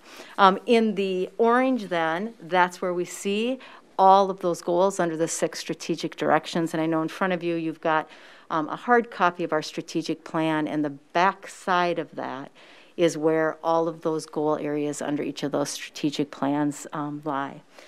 And then aligned to that, and sometimes it's the work of our departments, and always the alignment of our school improvement plans to that scorecard are our department continuous improvement plans and school improvement plans, which our department leads and our principals work with their staff and their building instructional leadership teams in order to ensure that the goals and the action steps that they have documented are implemented with fidelity. At mid-year then, they're going to look at the data that they do have, and we'll make adjustments along the way in terms of, okay, things are looking really good right now as we look at student grades, as we look at the FastBridge data that's coming, or we need to do a course correction here. We need to make some changes, and our principals work around that.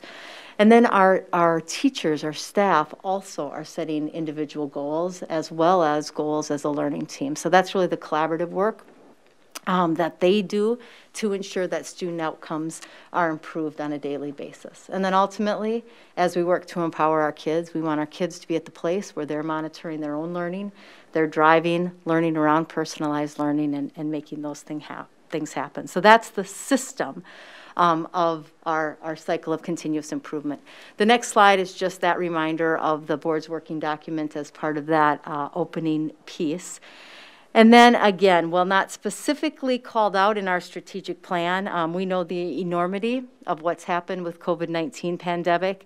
This work, you know, a lot of the work we've done for COVID has absolutely aligned with our strategic plan and our strategic directions. We talked in November about how eSTEM and outdoor learning has really exploded. We talked about innovation and the many ways that our staff in every single department have had to innovate and do things differently during this pandemic.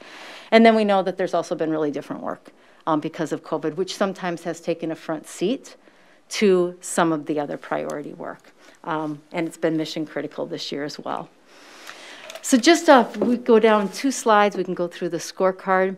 And again, I know this is really small on the screen, but these are the indicators that we've determined under each of those strategic directions that we monitor and we measure.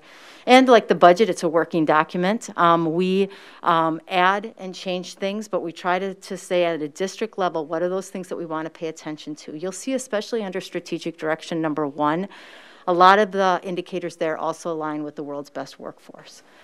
So you can see some of that and a lot of gap closing and student achievement data there. You can note there that the graduation rates, they lag a year behind. So the 2020 rate is expected to be released by MDE sometime this spring. And you can see where there's an X in there. Those are some of the scores that we don't have due to the suspension of the state testing that we talked about earlier. You'll also see in the second strategic direction some of the financial things and some of the work that HR is doing as well as we look at retention of our staff and looking at hiring and employing more staff of color and persons from indigenous backgrounds. So that work is in process, and we'll get those indicators figured out as the year goes on. And then as we go to that second page, really a lot of the indicators in those strategic directions, other than probably the eSTEM and some of the innovation, are really around our stakeholder surveys.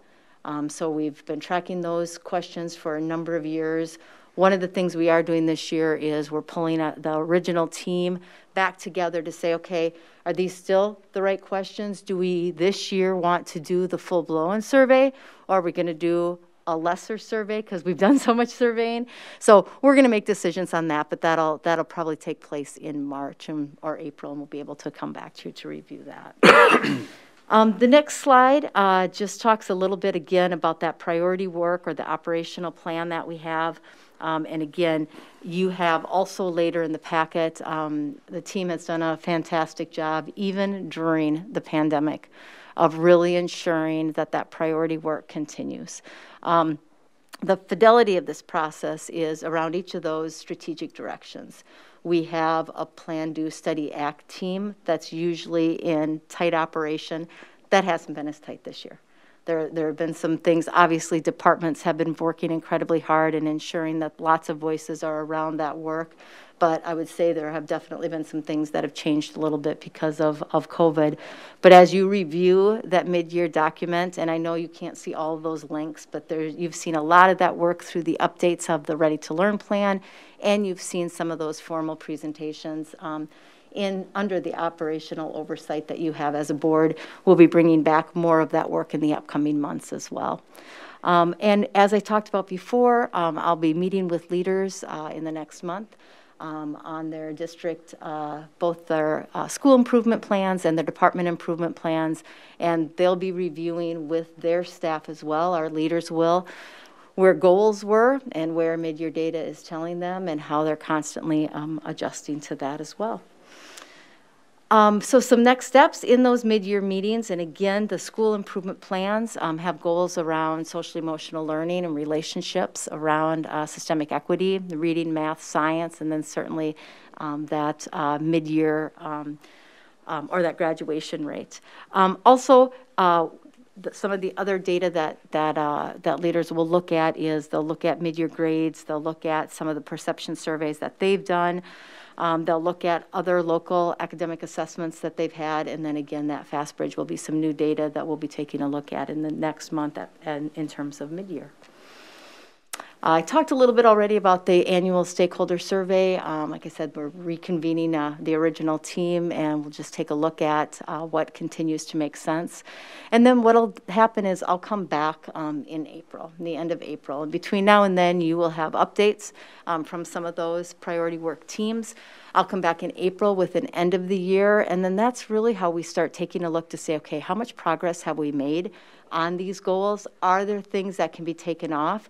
Does the board, the other stakeholders, do advisory councils come forward and say, hey, is there some emerging work that we want to look at, even if it doesn't come yet to the place that it might be a priority result? It might be something that we explore. So that's kind of the process moving into the fall. And then usually in May, we bring forward recommendations for district goals for the upcoming year.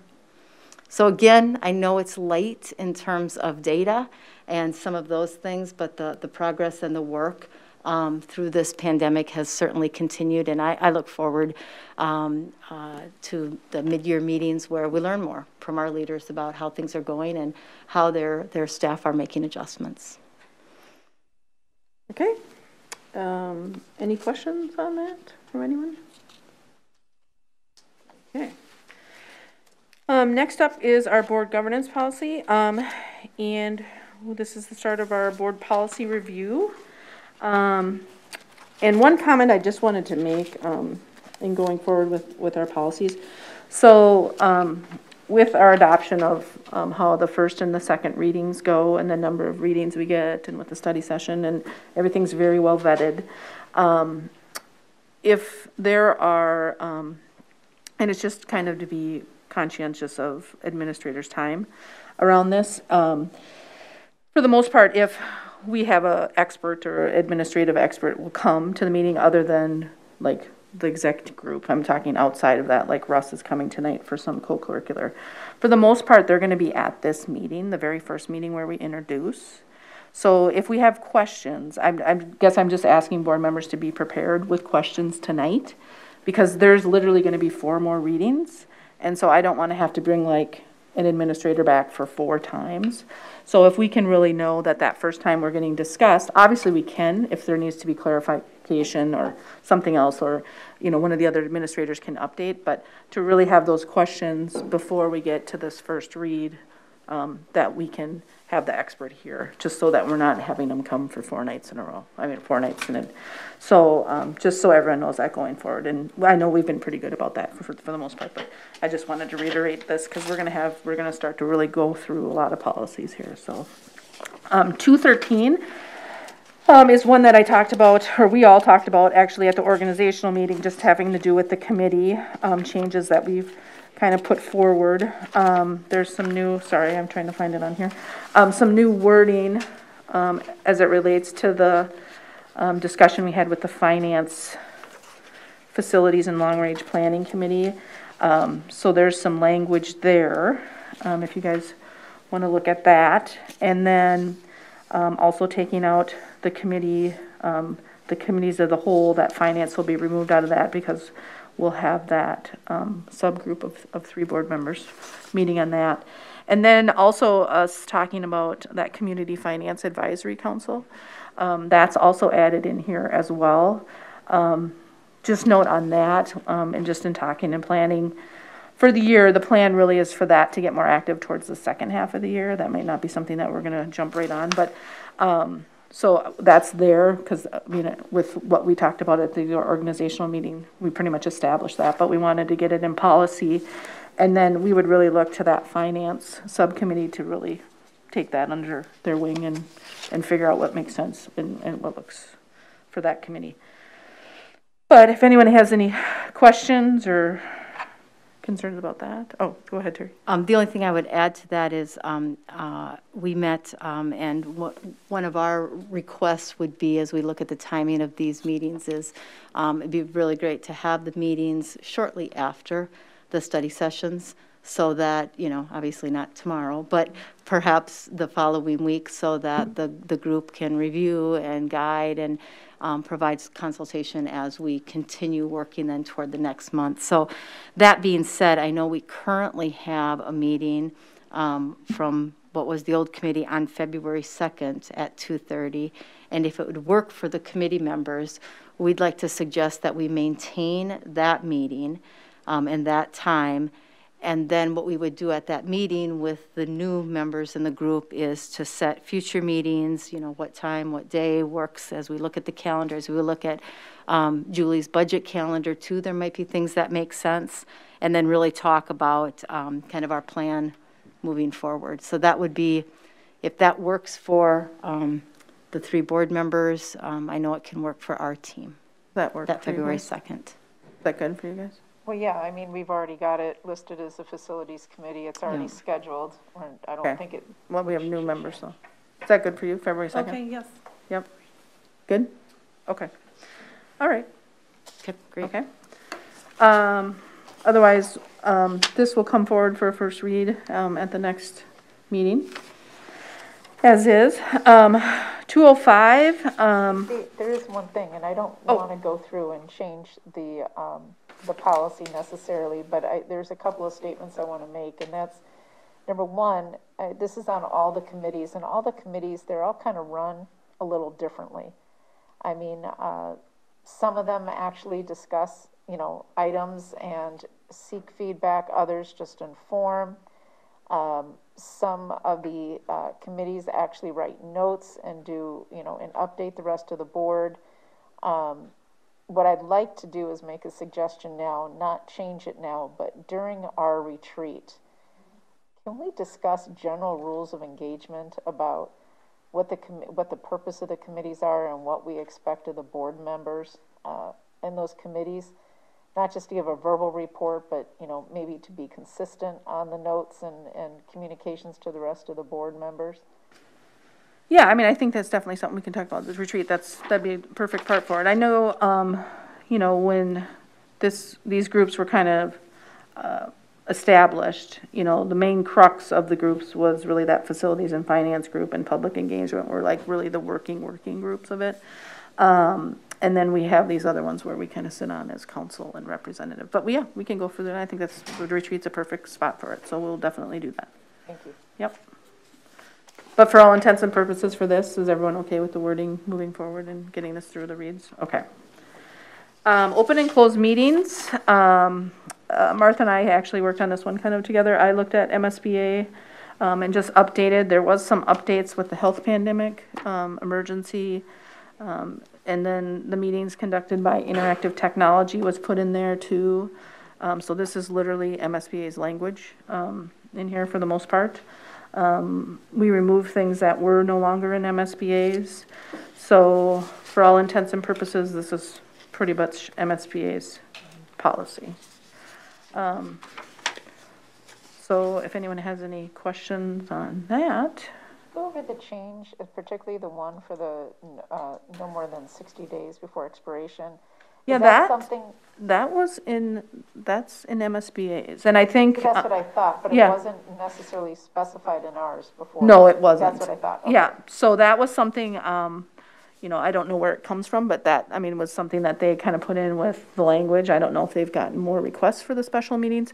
I do know some of this, if you look at, there's like mailings and that kind of thing. And I talked to Martha about this quite extensively.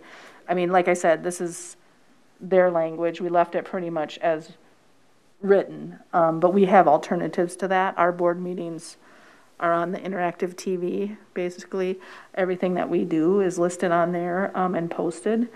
So, you know, it says mailings and that kind of thing, but it also says alternative. And so it's a pretty well established. If people want to know when one of our meetings are, they obviously a lot of times call Martha.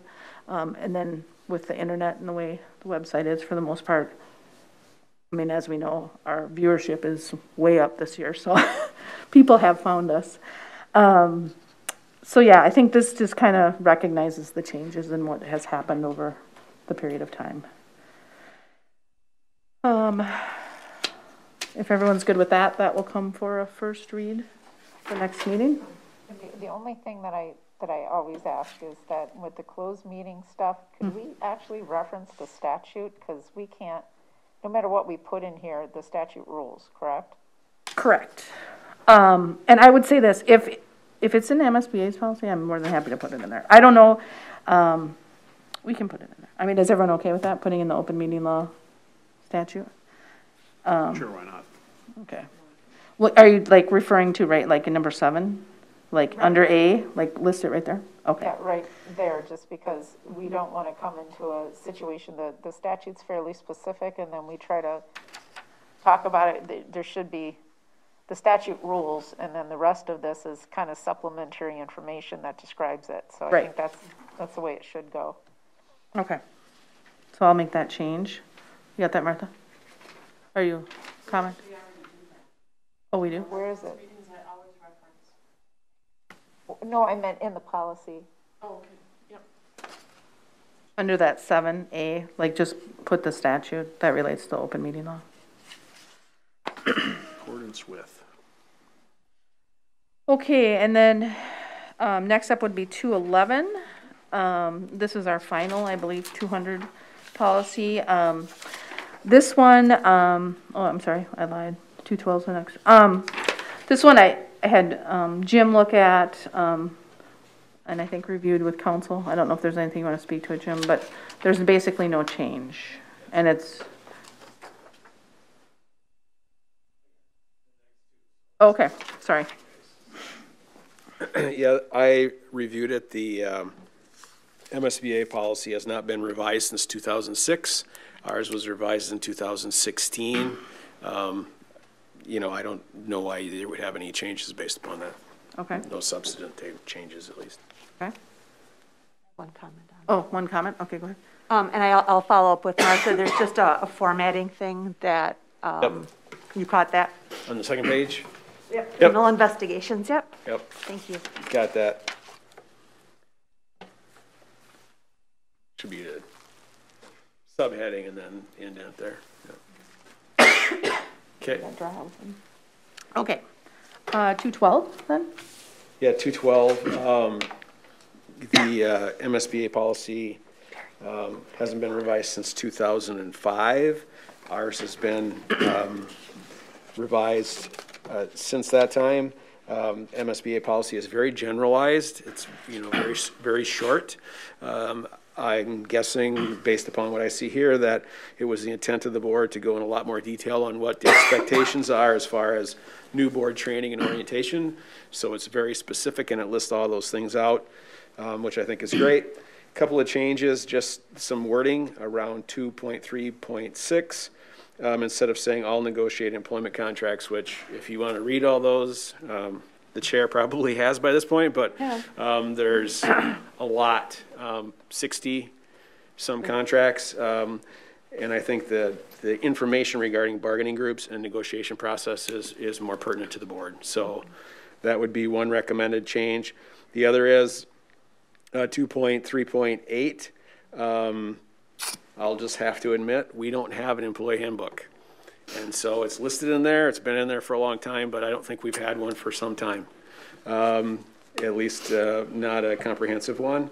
That is on our list of things to do. So the recommended change would be to strike it or to put district employee handbook when available. Whatever the board sees would be important. That? When Jim finishes. Yeah, that was on the top of the priority list about last March, but it's changed. Any questions on that? No, I do want to make one thing, because Jim made a good point that he said, you know, that the MSBA has a generic policy. A lot of what the MSBA gives us are templates or generic policies. You know, so we're supposed to add our own flavor to them. And also, I love this, by the way, this policy. It's more auditable. It's like something we can do that actually evaluates or gives guidance. So I like it when they've got this amount of meat in it. So thank you, Jim. Yeah, and I think honestly that this has kind of evolved over the last few years, and really, I know when Terry kind of came in, really looked at this and said, okay, what are we giving? What do people need? And so, and the training has gotten, I think, better each year. So yeah, I commend that. Okay, so seeing other questions there, then I think we're up to Mr. Reeds, who is coming for the last time this evening. I thought we were bringing these back 4 more times, and we talked about that, and we need the administrator. We need the administrator here every time. Isn't that what you were saying? True. I had the calendar app open. I was ready to book the dates. 605 is our general co-curricular activities board policy. Some of us have been through this a few times. Just some things worth noting under definition. We really have done a great job defining the differences between sports or athletics, obviously the fine arts, and our activities. We also have a separate policy for intramurals, and then we deal a lot with independent provider programs. So as board members, you might get questions every once in a while about ultimate frisbee or mountain biking, bass fishing, trap shooting. Those are all independent provider programs that we partner with, but they don't technically fall underneath our 605. We do ensure that those athletes are recognized, that they can earn a school letter, and they also are accountable for our chemical policy, which we'll talk about in a little bit. But nothing necessary to change for 605 unless you have any questions on that one.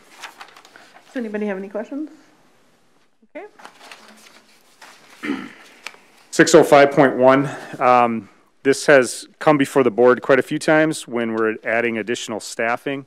Sometimes that staffing is a district fund request. Sometimes that staffing is booster funded. But Jim brings those forward as they're needed. This policy also covers new activities, and so we do a student survey each year. If there's interest, the activity has to function outside of our funding or our support for a year, and then we can bring it forward to the board. Haven't really asked the board for many new activities the last few years.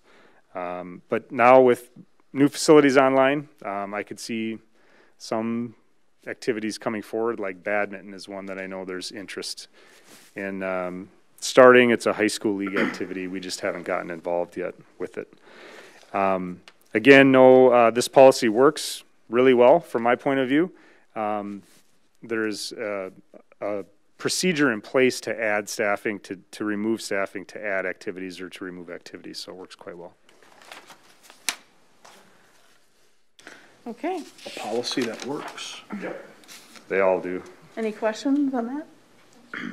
Okay. 605.2 is our level of athletic participation, otherwise known as our gifted athlete policy. This one we hear quite a bit about, and you as board members might hear input or feedback from our community.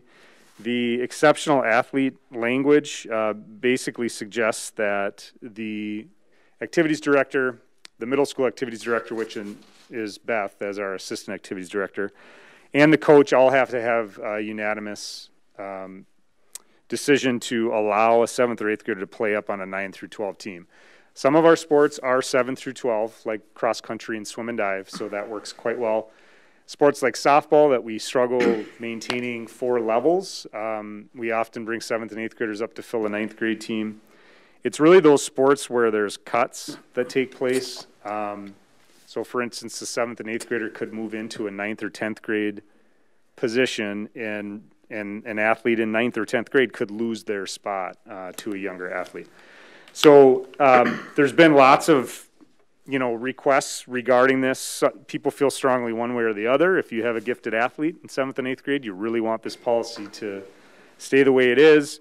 If you're a parent of a 9th or 10th grader and you feel like they're running out of opportunities to participate in high school sports, you hate to see those 7th and 8th graders replace your 9th or 10th grader. I think in practice, we don't make it real easy for 7th and 8th graders to play on 9th and 10th grade levels. I'm really looking for that exceptional athlete that can compete at JV or varsity. Otherwise, we think it's best for them to stay with their 7th and 8th grade teams. But again, there's a lot of times where we have an exceptional athlete that plays up, and everybody agrees that that's the right physical, emotional, team or level for that particular athlete, and so we move them up. There's also cases where we move kids up to fill spots so we can maintain those levels. But you may hear about this one every once in a while. Any questions there? Is this, I guess I'm just looking to see this. Is it parent-driven, like parent request? Or is it like, hey, I see that kid? It can be. We do tryouts based on invite only. So our coaches are engaged with their youth camps and the youth programs, and they have a general idea of what's coming up. Every once in a while, you'll have a request, and depending on what we know about that athlete, we can accommodate or get a workout in so we can determine whether or not that athlete should be trying out with the team. It's often after tryouts that folks are upset about team placement. Where you're going to hear about it the most is when a 7th and 8th grader takes the spot of a 9th and 10th grader. That's when you're going to hear about it after the tryout process. But by that time, we've already vetted the athlete. We've sat down and all agreed that this athlete really is ready to play at another level. And again, I try to avoid those 9th and 10th grade levels. That's where the funnel starts. And if they're JV or varsity ready, that's a different story. So. Okay, thank you. Any other questions? I've got a question. Yep. I understand the concern and moving a player up and replacing a player. I'm not a fan of that personally because it's about the game. It's about teamwork. It's not necessarily about winning. But there's another concern. I was wondering if that was taken into consideration, and that's even though that particular player may be of that size, sometimes the actual physical makeup that's going on while they're growing at that rate isn't necessarily a good fit for particularly sports like football and hockey and lacrosse that tend to be a lot more physical. And even though that 7th or 8th grader may be of larger size, their development to be able to handle that level of pressure or et cetera isn't there. So do we actually look at the physiology of it, not just the ability for the student to play? Well, I think certainly safety is a big, we have to answer that question. Is this athlete physically ready to compete at that level? And it's not typically an observation where you run them through a cone drill. We're actually looking at, them playing with their same age peers to determine whether or not they are a level above or 2 or 3 levels above their like peer group. The sports with contact don't come up very often through this policy, right? You'll see girls lacrosse, 7th or 8th graders move up, but the nature of that sport is there's no contact. You don't see it as much with boys lacrosse. I've never seen it in lacrosse, hockey, or football. Not that it can't happen, but it's more common in sports with less contact. It's more common in our girls' sports that we have 7th and 8th graders move up. Okay.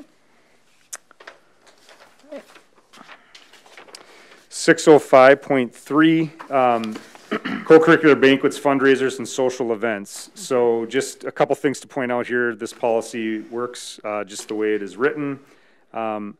Where it comes into, where I deal with it is usually at banquets where alcohol is provided, either before the dinner or after the dinner. We're trying to get our booster groups and our parent groups to understand that there really shouldn't be any alcohol at all at the venue, before, during, or after. We also have fundraiser requests every once in a while. That's like a wine pull or a beer bus, and those fundraisers are, yep, those would be against the policy. And then, of course, the social gatherings that take place after a school event, like after a football game, after prom, after the homecoming dance, those types of things can come back, and complaints can be filed because you can read number 3 there. That's usually what people will cite when they have a complaint about a social host ordinance or some sort of party that took place after one of our events. But otherwise, policy works the way it's written. Any questions?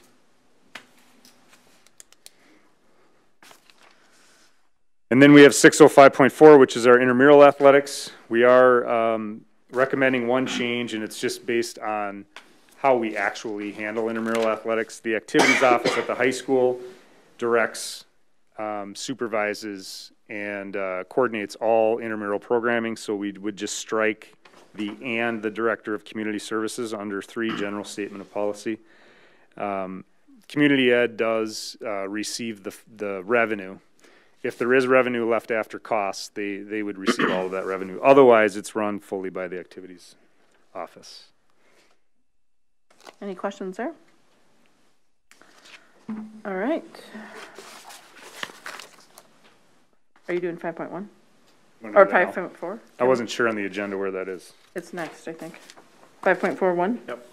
Yep, so 514 is our chemical policy for activities. The change that I'm proposing or recommending, and really for discussion this evening, no action obviously, would be 514.1, and that's really our procedures for how we handle chemical violations when they come forward. The language that we're hoping to change in that policy is the piece under violation 1, and that is that the athlete is no longer eligible for leadership or captain candidacy throughout their high school career. And so, we made a change the last time we reviewed this policy. We went to the 25%, 50% in a calendar year. That has been an awesome change for our athletes. It's given us an opportunity to have a consequence that's more severe than the state high school league, but also puts them on a path with hope that they can, with better choices, get back to playing and get back with their teams. And we haven't seen as many athletes just throw their hands up and walk away from the sport, which was the intention of changing that policy. So kudos there. But the one piece that I still hear about more than any is a 9th grader or a 10th grader that makes a mistake, turns things around, demonstrates strong leadership skills, great decision making as a junior and senior, but is no longer eligible to be a captain or in a leadership position. So the question would be for you all to discuss, is there interest in changing the language, and I believe Jeff submitted that language? Yes. He helped wordsmith it for me. It's in our pack. That would, in essence, allow an 11th or 12th grader, if the violation happens in 9th or 10th grade, they'd still be eligible for a captain as a senior. So I've sat in on a few of these with parents, and this is a harsh thing to talk to a kid who, made a mistake when they were in 9th grade, and then it's held accountable for them, and they have demonstrated leadership and should really be the captain, but can't be the captain. And so I think in the spirit of more restorative, because we're about education and doing things better, that this is something I kind of feel really strongly about. I think even, like, as Russ has stated, I think one of my first votes on the board in 2011 was doing this really harsh, we're going to crack down on the kids with the drinking and, all the behaviors, and we had that in place for a while. It worked for like a year or two, and then it kind of backfired on us.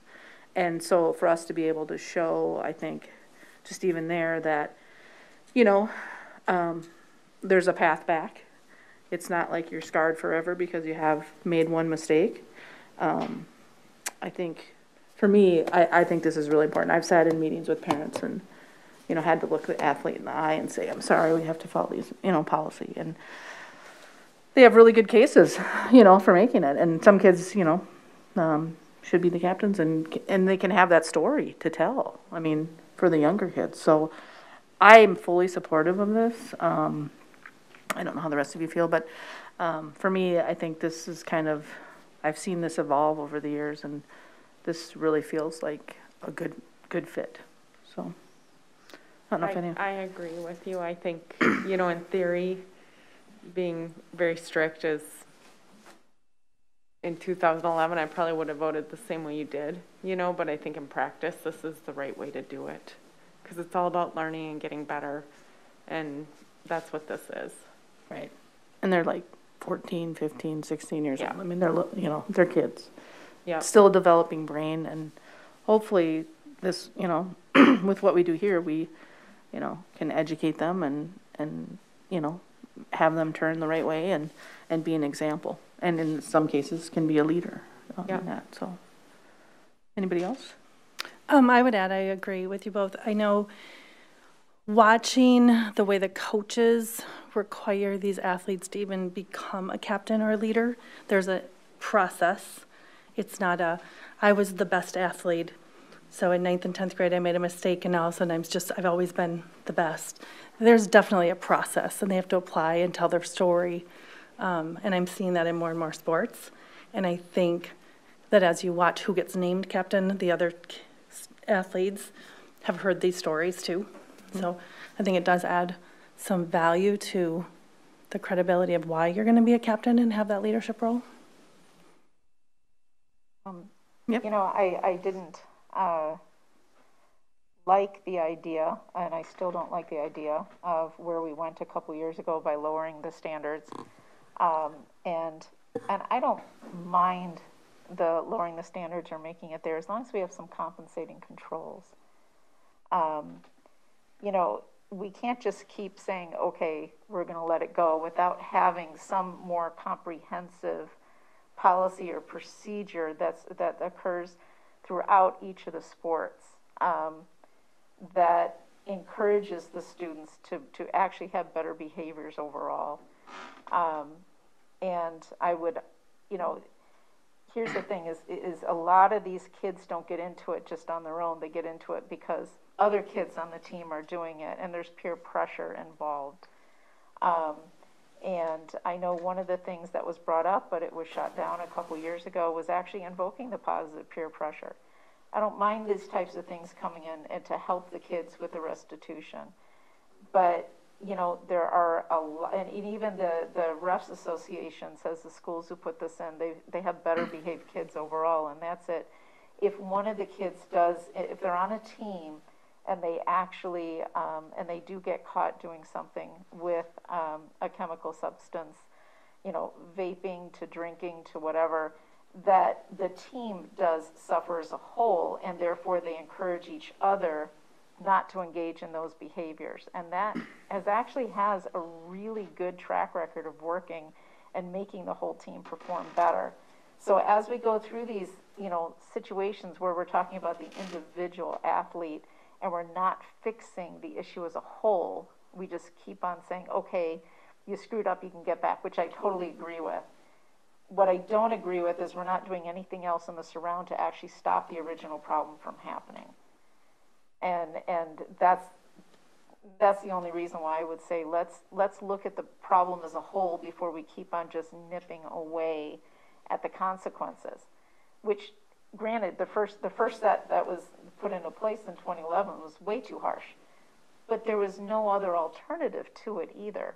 Now we still have a problem, and sometimes you know, especially with the pandemic, the problem's actually gotten worse with using illegal substances, partying, you know, breaking the rules, breaking the law, etc. So I'd like to see this be a little bit more holistic. Well, I appreciate you saying that. A couple things that I've seen. One, we see more families self-reporting. So under the old policy, families were not willing to do the 6 weeks and no captain, and really, since we've softened, I have more conversations about how we can help now with that child. So that's been a positive. I also haven't had any incidents since we lessened it with kids running. And that was a huge issue when it was 6 weeks. We had kids jumping out of moving buses. We had kids running out of the back of homes through fields in the middle of the winter with no shoes and jackets on, hiding in bushes. And so, you know, some of that much of that has gotten better. Do we still have a problem? For sure. We still have, you know, students in this time in life, 9th through 12th graders that are experimenting with chemicals. Certainly, vaping has changed the game a bit, even since the last time we did the policy. Those are the ones I deal with the most. So the piece that I want to come back to, though, is the policy is very much reactive. And I think what you're saying to me is we need to be proactive, and I couldn't agree with you more. But I will say I don't have a coach at the high school that doesn't have a character education program as part of their practices every single day. If you talk to Coach Chabusky with soccer, he's got the better students, better people, better Lakers program. The football team has the Live and Right program. Our volleyball team has the That's Laker program. They all have this character building, and within that is decision making.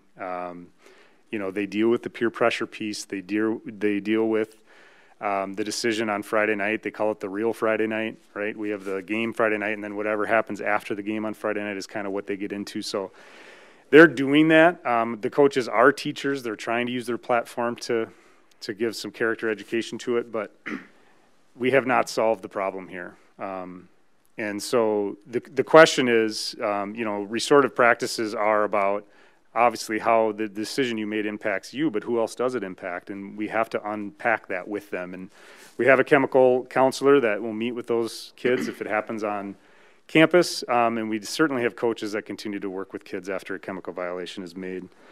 But, you know, I guess the discussion it's a good one to have in terms of, are you going to allow leadership positions as the student moves through their 11th and 12th grade year. And it's not just captains. There's leadership positions through NHS and through student council, through the DECA program and other programs that we are providing to our students. So, I just want to add one more thing about, kind of to reiterate your point, and that is that I think the old policy that was so strict and unforgiving really spoke more to perfection and the pressure the kids feel to be perfect. And this isn't about being perfect. This is about being safe. And so reinforcing the safe choices and the good choices. And I made a mistake, but I can learn from it and be safe. I'm not perfect. None of us are. We shouldn't expect our kids to be, you know. So just want to add that. Anyone have any thoughts on the wording? Does that reflect the essence of what we're thinking? Or?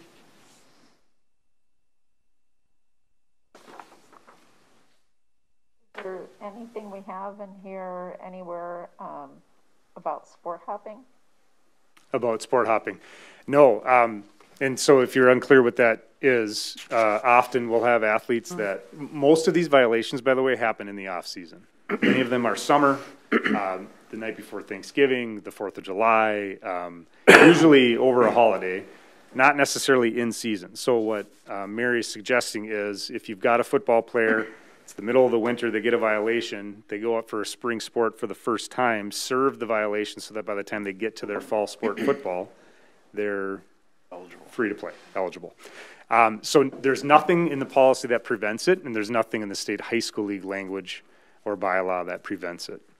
If they choose, the only caveat to that is they have to go out for the sport on the first day, and they have to complete the entire season in good standing.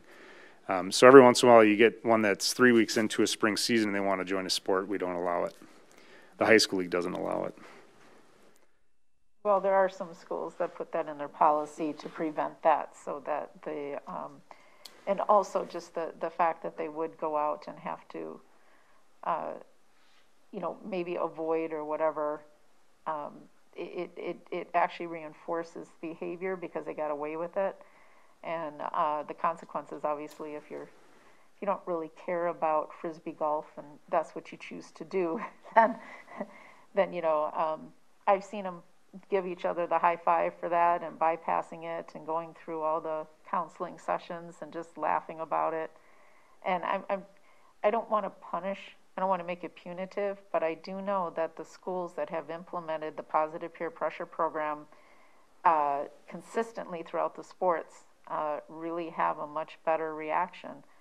Because if one kid screws up and the whole, you know, as one football coach put it, because you're, you know, this guy screwed up, the entire practice becomes a track meet. And believe me, that kid suffered, you know, without any consequences on their student record or not being able to be a captain. The other students make sure that kid doesn't screw up again because they don't want to go through that. So that's part of the positive peer pressure, and and that's what I would hope that we would at least try something like that, and it has to be consistent. It can't be just one coach doing it this way and another coach doing it another way. You know, if you talk to Hazleton, you talk to Washburn, any of those guys that actually participate with particularly with student athlete programs and chemical abuse and stuff like that, they say bar none, that does it. That has been the thing that makes the difference with schools that have been able to turn around.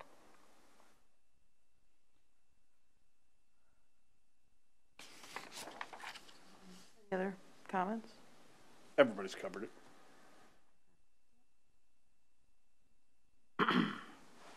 So for the readings 2, 3, and 4, you'll have to have Beth? Ms. Fuller up. Yes. She'll be ready to go. Not have to. Get to. Thanks, Russ. All right. Next up, I put 419 in there. This isn't being reviewed now. This is just per discussion and request that came from a community member regarding vaping. I think you all received the email on the 5th, I guess, and the 14th. And just the request for us to have a discussion. I just want to make sure, I'm pulling it up here just to make sure. I don't know if any of you had a chance to review some of the documents, the documents, and listen to some of the public forum that was at the Prior Lake City Council, where there was testimony on November 16th. And I think we should just have a discussion as to that, I guess, vaping. I'm going to kind of let Dr. Stallo lead a little bit of this, but I think the discussion is, you know, there's a shop, I believe in Prior Lake, that's selling some vape vials, basically, that are marketed, and this is their words, I mean, towards children with different flavors like bubblegum and mother's milk and that kind of thing. And just what they're asking for is basically a voice of, you know, how the school district, what's the school district, what do we have to deal with vaping? And I know, you know, obviously Russ just talked about it as well, that it has been a large problem for us here. And that, you know, where basically we stand on that. I do want everyone to be aware too, obviously, is that the council will be taking this up. I think there's a meeting in February where there's some discussion that, as far as that, you know, and limiting what's being sold there, I think is really what they're trying to talk about. As far as our voice, I think one thing to keep in mind is, you know, Prior Lake has city council people. They elect city council people to, you know, run their city. We obviously, that's not our role as elected officials. We're elected officials for obviously the education. And I think our voice, and I think this is up for some discussion, needs to be around of how our youth is affected by the vaping and how much we deal with it here. I think, and we saw some examples that Ms. Morris sent in as possibly being like a letter from Dr. Stallo just talking about what we deal with, how education is a piece of that as well. That obviously I think, you know, from my standpoint, less availability of these kind of things, that obviously they're trying to addict our youth, that are very imaginative of how to use things, the amount of time that our administration deals with this, and the ongoing problem that we have with the youth are, I would say, some central themes that we could speak to. I guess I'd open up for discussion from anybody as far as what they feel like discussing or talking about, but I think just us having a discussion and giving some direction as to Dr. Stallo putting together a letter that would be submitted on the behalf of the school district, where we went with this. So, thoughts? I have a quick question. So we've Sure. got the policy here. Yeah. We've got the endorsement potentially, or whatever our statement. Right. Is there a relationship between the two right now? I think, you want to speak? I mean. Yeah, I think, you know, we wanted to bring it forward. We wanted to show that we do, you know, obviously have a policy, which, and I think the policy that Russ just spoke to also talks about, you know, maybe more so even in that policy, the importance of having a chemically free environment for the best health of our kids. You know, the other policy is kind of the, you can't do it, we aren't going to have anything on our grounds. So I think we wanted to have the policy just as a talking point for us to say, yes, from a policy perspective, you know, we have clear expectations for our kids or anybody who enters our school. I think the policy that Russ just shared with us is, again, that notion of we want to work with kids, and you know, that's the most important part of this, is how do we help kids be safe. Obviously then through the curriculum and through other programs and things that we do, that's how we educate, and that's how we try to support students to make good choices and wise choices. So I think the policy was kind of the placeholder for the conversation, but certainly I think our role as educators, right, we have a strategic direction around a safe and healthy learning environment. We talk a lot about social and emotional learning and mental health, and the importance also of us talking about the importance of chemical health and students being able to make wise decisions and being supported in that, and having curricular materials as part of health classes that help expose some of the concerns of chemicals and addictions. So there's a lot that would be encompassed, I think, in that, Mary, but that was kind of a holding pattern for the conversation. Okay, so basically this policy doesn't say anything that actually contradicts our current policy on tobacco use on school property. It just reinforces it. So this policy is, I mean, I read it, it's fine. I mean, but the conversation other than that on our opinion or position on the city council and giving them a voice for from obviously the primary organization, taxpayer-funded organization that has the population that they're trying to protect, I think would be very impactful and useful. And also the devices that are used for the vaping, of course, are they're not just putting the liquid tobacco in there either. I mean, once they start with the flavored, it goes from there. And we have seen the health report from the county that basically said that even though we had a vaping problem a few years ago, I think it was 2016, that the problem has grown tremendously and is also, you know, where kids are getting started is actually in the middle school. They're not waiting until junior, senior year to start doing this. It's in the middle schools. Thanks for that reminder. I think that if it is the direction of the board that I write something, I think going back to the Minnesota student survey that you're referencing, I think that's what you were referencing, Mary, and looking specifically at those questions with our Prior Lake Savage area school students would be important. Well, and be able to give our statistics. I mean, if there's statistics that, I think that speaks volumes too of the number of, kids being affected by this every day, the amount of time our administrators are spending on this, what, I guess from my standpoint, I, just from listening to the testimony and some of the open forum and then talking to Ms. Morris, I need to educate myself because it's a crazy thing out there, what's being done.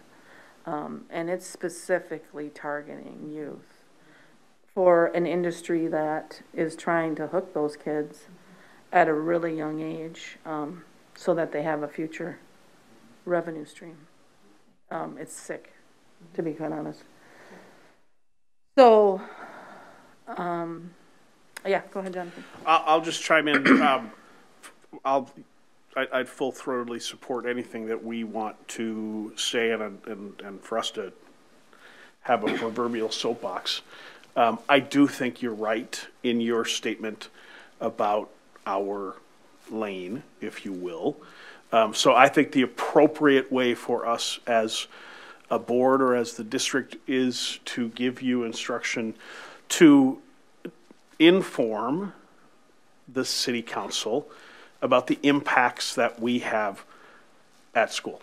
And in effect, you are going to be supporting that resolution or what they're trying to do or what they're considering doing. And I think you can provide evidence, if you will. I mean, I really think you can provide information about how it impacts our teachers, our students, how it impacts education. And in doing it in that manner, I think we are sort of then narrowing our focus to sort of how it's impacting us as a school district. And that's appropriate. Well, I think we know kids are creative. I mean, if it's around, they're going to find it. I mean, she was describing hats that they sell that have little like secret pockets and all kinds. Yep. I mean, it's unbelievable. Yep. Like what's being sold at these places. So flash drives. Yeah. Do you guys want to have any? Are you okay with the direction of? Fully agree. With the letter and doing really smart. Enrique? Wholeheartedly agree. There's the educational component, there's the youth health and development component, each of which are affected by smoking, vaping. And it's not just those that engage in that activity, it's those that are around them. It's those in the peer groups, it's those that are younger than them, it's those who are siblings, it's those that see it happening on a school bus. So there is a substantial domino effect. So wholeheartedly support crafting that letter in support of the conversation that's going to happen at the next city council meeting. I guess I would add one thing. No harm could be done to share a letter of that to the city of Prior Lake as well. Or City of Savage, I mean. Savage. Sorry. Oh, yeah. I mean. Yeah, I thought of that as a Savage I've sat resident. outside of the Cub Foods in Savage and watched them run in and out of that tobacco shop there as well. And in our district. It's on that same corner. So, I mean, it may be just more of an informational, hey, wanted to let you know what we're sharing with that council. But. Okay. Thank you. All right. Let's see. All right. So we got nothing for first and second read. Superintendent relations. Just a couple things I'd like to share. First of all, I want to express my joy and gratitude to board members who were able to join me as we welcomed kindergarten first and second graders back last week. Man, that put the last 10 months worth it in a lot of ways. And I know that there is a lot of excitement as we bring 3rd through 5th graders back next week. And I'll send something out to board members and we'll do a similar thing. And again, I want to work around your schedules. I just think you've also worked so hard through this pandemic, and to be back with kids and with staff is something that I really would love you to be able to have the opportunity to do, and we'll be very safe about that. So I'll get something out. So just wanted to share that, and we also look forward very much to our secondary students getting back in hybrid as well. Also, just wanted to share with you, part of the briefing we got this morning from MDE is the pilot vaccines that we heard about last Monday. We got an update this morning, and they've changed. All of the location will be at St. Paul at the XL Center, and in the first round, we were allocated, our school district was allocated 18 vaccines. We have 381. So the work that so many people did last week to work to prioritize and work to look to see how do we keep things moving. Originally, we thought that work was all being done for 18 vaccines, but it really is the pilot and how we keep moving it forward. So I know Joe Kabushek will be communicating. I sent out an email to all staff just with a brief update. Joe will be communicating with folks. The process also has changed a bit. So there's a step that staff don't have to take. But between, again, this is great news, between this piece and these numbers, and again, I just have to say, Scott Public Health have just been amazing partners. And really have a great process and system in place for helping us get vaccines. So that's good news. Also, I know many of you that were able to listen to Governor Walz this morning heard about the educational vision, the Due North plan that he has. Again, that was gathered from a lot of stakeholder input across the state over the last couple of years. Tomorrow, we'll hear more about the budget and then what the budget alignment is for the Due North educational plan. And then lastly, just wanted to share that today was also our first day of doing COVID saliva testing. And again, I heard a report earlier in the day that things were going really well. I'm seeing a couple principals, seeing Dr. Warner shaking her head and giving me a thumbs up. So again, just an enormous amount of energy for our staff and our leaders to prepare all of these pieces. But to me, each step is getting us closer to getting our kids and our staff back together in school. So thank you all very much. Okay, informational items. This Paraprofessional Recognition Week at PLSAS will be January 25th through the 31st, and I'm going to read a proclamation. Paraprofessional Recognition Week. Whereas Minnesota is home to more than 20,000 paraprofessionals providing services in multiple settings within schools, including support for instruction, student activities, and individual students, as well as numerous other tasks that contribute to educational success. And whereas the support and services provided by paraprofessionals are integral to student achievement, resulting in even better, more effective Minnesota schools. And whereas the state of Minnesota and the Minnesota Department of Ed are committed to excellence in education and recognize the important role that paraprofessionals play in ensuring educational success. And whereas the Minnesota Department of Ed will celebrate the contributions of paraprofessionals during Paraprofessional Recognition Week from January 25th through the 31st. All right. So thank you to our paras. And one other note for informational, I think everyone should have received a invite, I think, from Chelsea today, for the joint meeting with the local legislators on February 1st, 2021. This will be via Google Meet from 6 to 7, and I think our public engagement group will be kind of heading this up for the most part, I think, right, guys? Yes. All right. And we have, we have received RSVPs from all 4 of our legislators, so that's fantastic. All right, that's awesome. So hope to see you all next week. And then the public forum, we don't have anything submitted for comment tonight. So with that, I'll adjourn at 8:39.